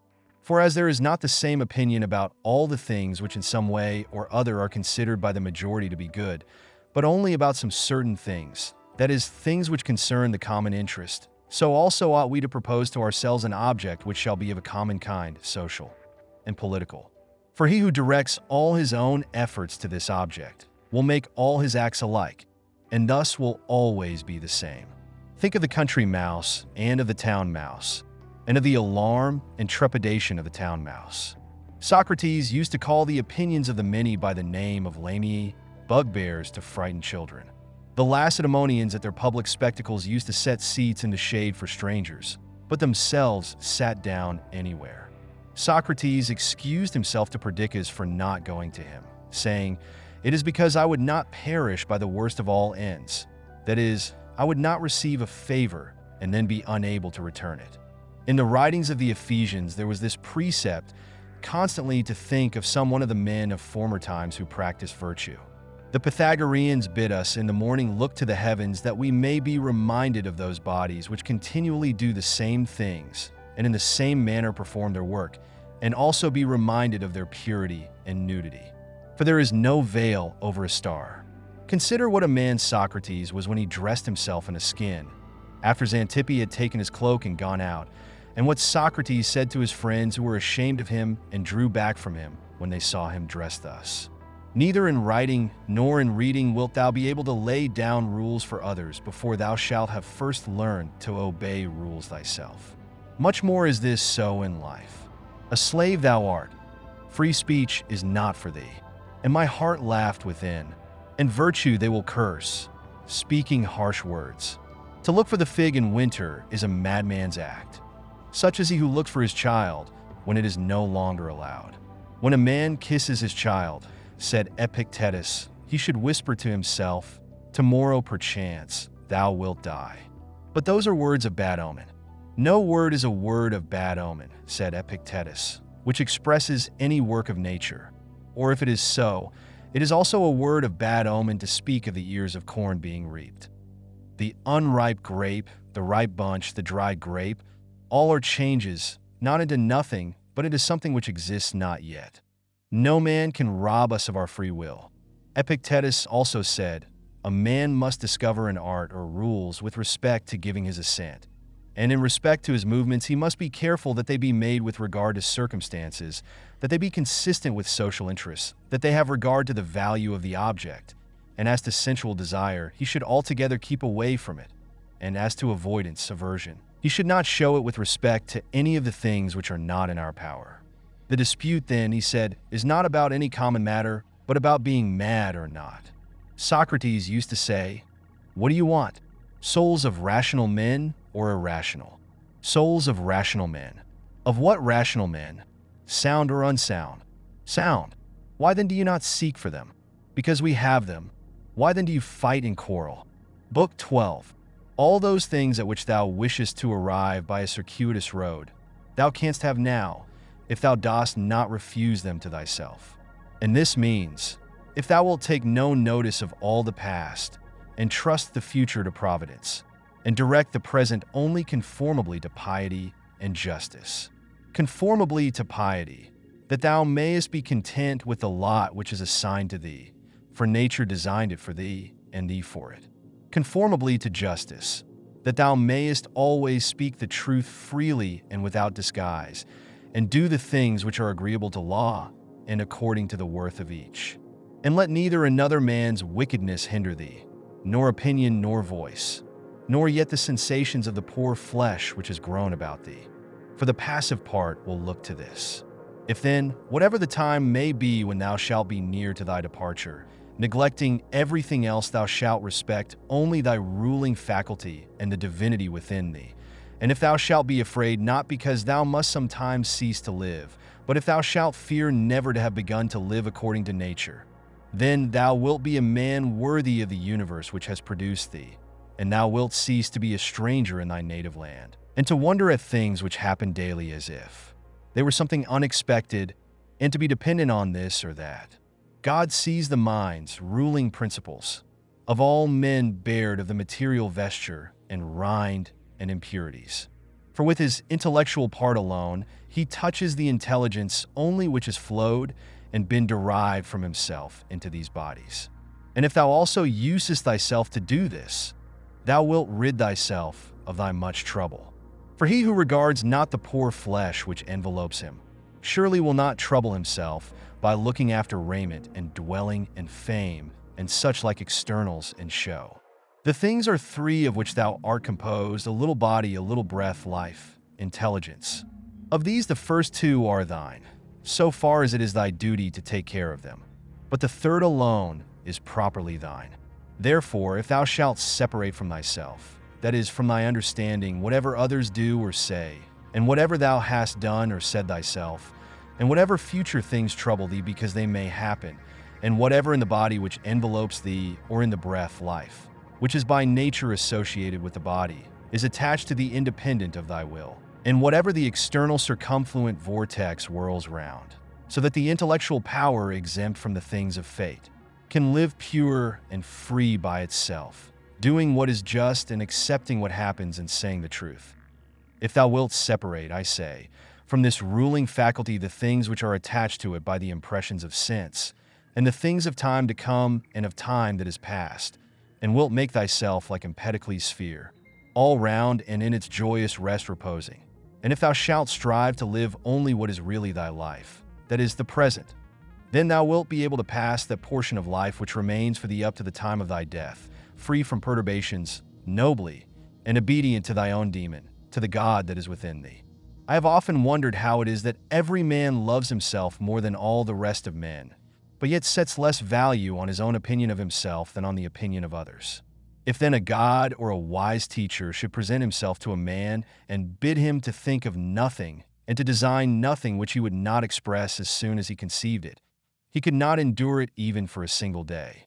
So much more respect have we to what our neighbors shall think of us than to what we shall think of ourselves.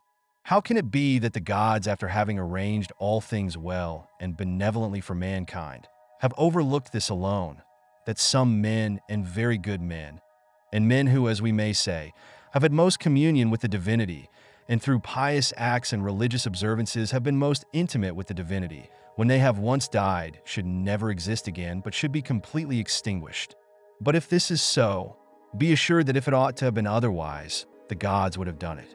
For if it were just, it would also be possible, and if it were according to nature, nature would have had it so. But because it is not so, if in fact it is not so, be thou convinced that it ought not to have been so. For thou sayest even of thyself that in this inquiry thou art disputing with the deity. And we should not thus dispute with the gods, unless they were most excellent and most just. But if this is so, they would not have allowed anything in the ordering of the universe to be neglected unjustly and irrationally. Practice thyself even in the things which thou despairest of accomplishing. For even the left hand, which is ineffectual for all other things for want of practice, holds the bridle more vigorously than the right hand, for it has been practiced in this.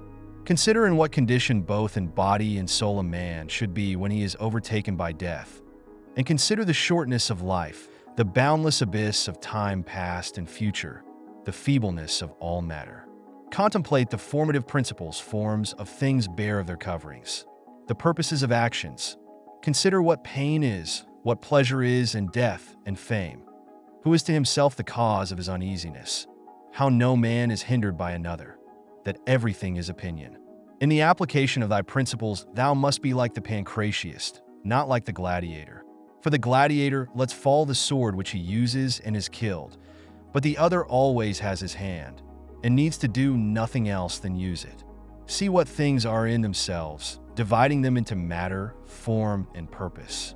What a power man has to do nothing except what God will approve, and to accept all that God may give him. With respect to that which happens conformably to nature, we ought to blame neither gods, for they do nothing wrong either voluntarily or involuntarily, nor men, for they do nothing wrong except involuntarily. Consequently, we should blame nobody. How ridiculous and what a stranger he is who is surprised at anything which happens in life. Either there is a fatal necessity, an invincible order, or a kind providence, or a confusion without a purpose and without a director. Book 4. If then there is an invincible necessity, why dost thou resist? But if there is a providence which allows itself to be propitiated, make thyself worthy of the help of the divinity. But if there is a confusion without governor, be content that in such a tempest thou hast in thyself a certain ruling intelligence. And even if the tempest carry thee away, let it carry away the poor flesh, the poor breath, everything else. For the intelligence at least it will not carry away. Does the light of the lamp shine without losing its splendor until it is extinguished? And shall the truth which is in thee in justice and temperance be extinguished before thy death? When a man has presented the appearance of having done wrong, say, how then do I know if this is a wrongful act? And even if he has done wrong, how do I know that he has not condemned himself? And so this is like tearing his own face.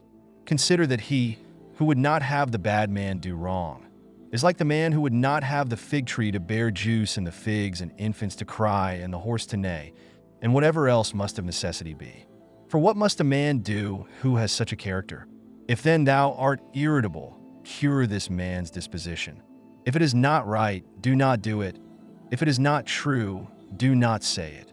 For let thy efforts be, In everything, always observe what the thing is which produces for thee an appearance, and resolve it by dividing it into the formal, the material, the purpose, and the time within which it must end. Perceive at last that thou hast in thee something better and more divine than the things which cause the various affects, and as it were pull thee by the strings. What is there now in my mind? Is it fear, or suspicion, or desire, or anything of the kind? First, do nothing inconsiderately, nor without a purpose. Second, make thy acts refer to nothing else than to a social end. Consider that before long thou wilt be nobody and nowhere, nor will any of the things exist which thou now sayest, nor any of those who are now living. For all things are formed by nature to change and be turned and to perish in order that other things in continuous succession may exist. Consider that everything is opinion, and opinion is in thy power. Take away then, when thou choosest, thy opinion, and like a mariner who has doubled the promontory, thou wilt find calm, everything stable, and a waveless bay. Any one activity, whatever it may be, when it has ceased at its proper time, suffers no evil because it has ceased, nor he who has done this act does he suffer any evil for this reason that the act has ceased. In like manner, then the whole which consists of all the acts, which is our life, if it cease at its proper time, suffers no evil for this reason that it has ceased, nor he who has terminated this series at the proper time has he been ill dealt with. But the proper time and the limit nature fixes, sometimes as in old age the peculiar nature of man, but always the universal nature, by the change of whose parts the whole universe continues ever young and perfect. And everything which is useful to the universal is always good and in season. Therefore the termination of life for every man is no evil, because neither is it shameful, since it is both independent of the will and not opposed to the general interest, but it is good, since it is seasonable and profitable to and congruent with the universal. For thus too he is moved by the deity, who is moved in the same manner with the deity, and moved towards the same things in his mind. These three principles thou must have in readiness. In the things which thou doest, do nothing either inconsiderately or otherwise than as justice herself would act. But with respect to what may happen to thee from without, consider that it happens either by chance or according to providence, and thou must neither blame chance nor accuse providence. Second, consider what every being is from the seed to the time of its receiving a soul, and from the reception of a soul to the giving back of the same, and of what things every being is compounded, and into what things it is resolved. Third, if thou shouldst suddenly be raised up above the earth, and shouldst look down on human things, and observe the variety of them, how great it is, and at the same time also should see at a glance how great is the number of beings who dwell around in the air and the ether, consider that as often as thou shouldst be raised up, thou wouldst see the same things, sameness of form and shortness of duration. Are these things to be proud of? Cast away opinion. Thou art saved. Who then hinders thee from casting it away? When thou art troubled about anything, thou hast forgotten this, that all things happen according to the universal nature, and forgotten this, that a man's wrongful act is nothing to thee. And further thou hast forgotten this, that everything which happens always happens so, and will happen so, and now happens so everywhere. Forgotten this too, how close is the kinship between a man and the whole human race, for it is a community, not of a little blood or seed, but of intelligence. And thou hast forgotten this too, that every man's intelligence is a god, and is an efflux of the deity, and forgotten this, that nothing is a man's own, but that his child and his body and his very soul came from the deity. Forgotten this, that everything is opinion. And lastly, thou hast forgotten that every man lives the present time only, and loses only this. Constantly bring to thy recollection those who have complained greatly about anything, those who have been most conspicuous by the greatest fame or misfortunes or enmities or fortunes of any kind. Then think, where are they all now? Smoke and ash and a tale, or not even a tale. And let there be present to thy mind also everything of this sort. How Fabius Catilinus lived in the country, and Lucius Lupus in his gardens, and Stertinius at Baiae, and Tiberius at Caprii, and Velius Rufus, or Rufus at Velia. And in fine think of the eager pursuit of anything conjoined with pride, and how worthless everything is after which men violently strain, and how much more philosophical it is for a man and the opportunities presented to him to show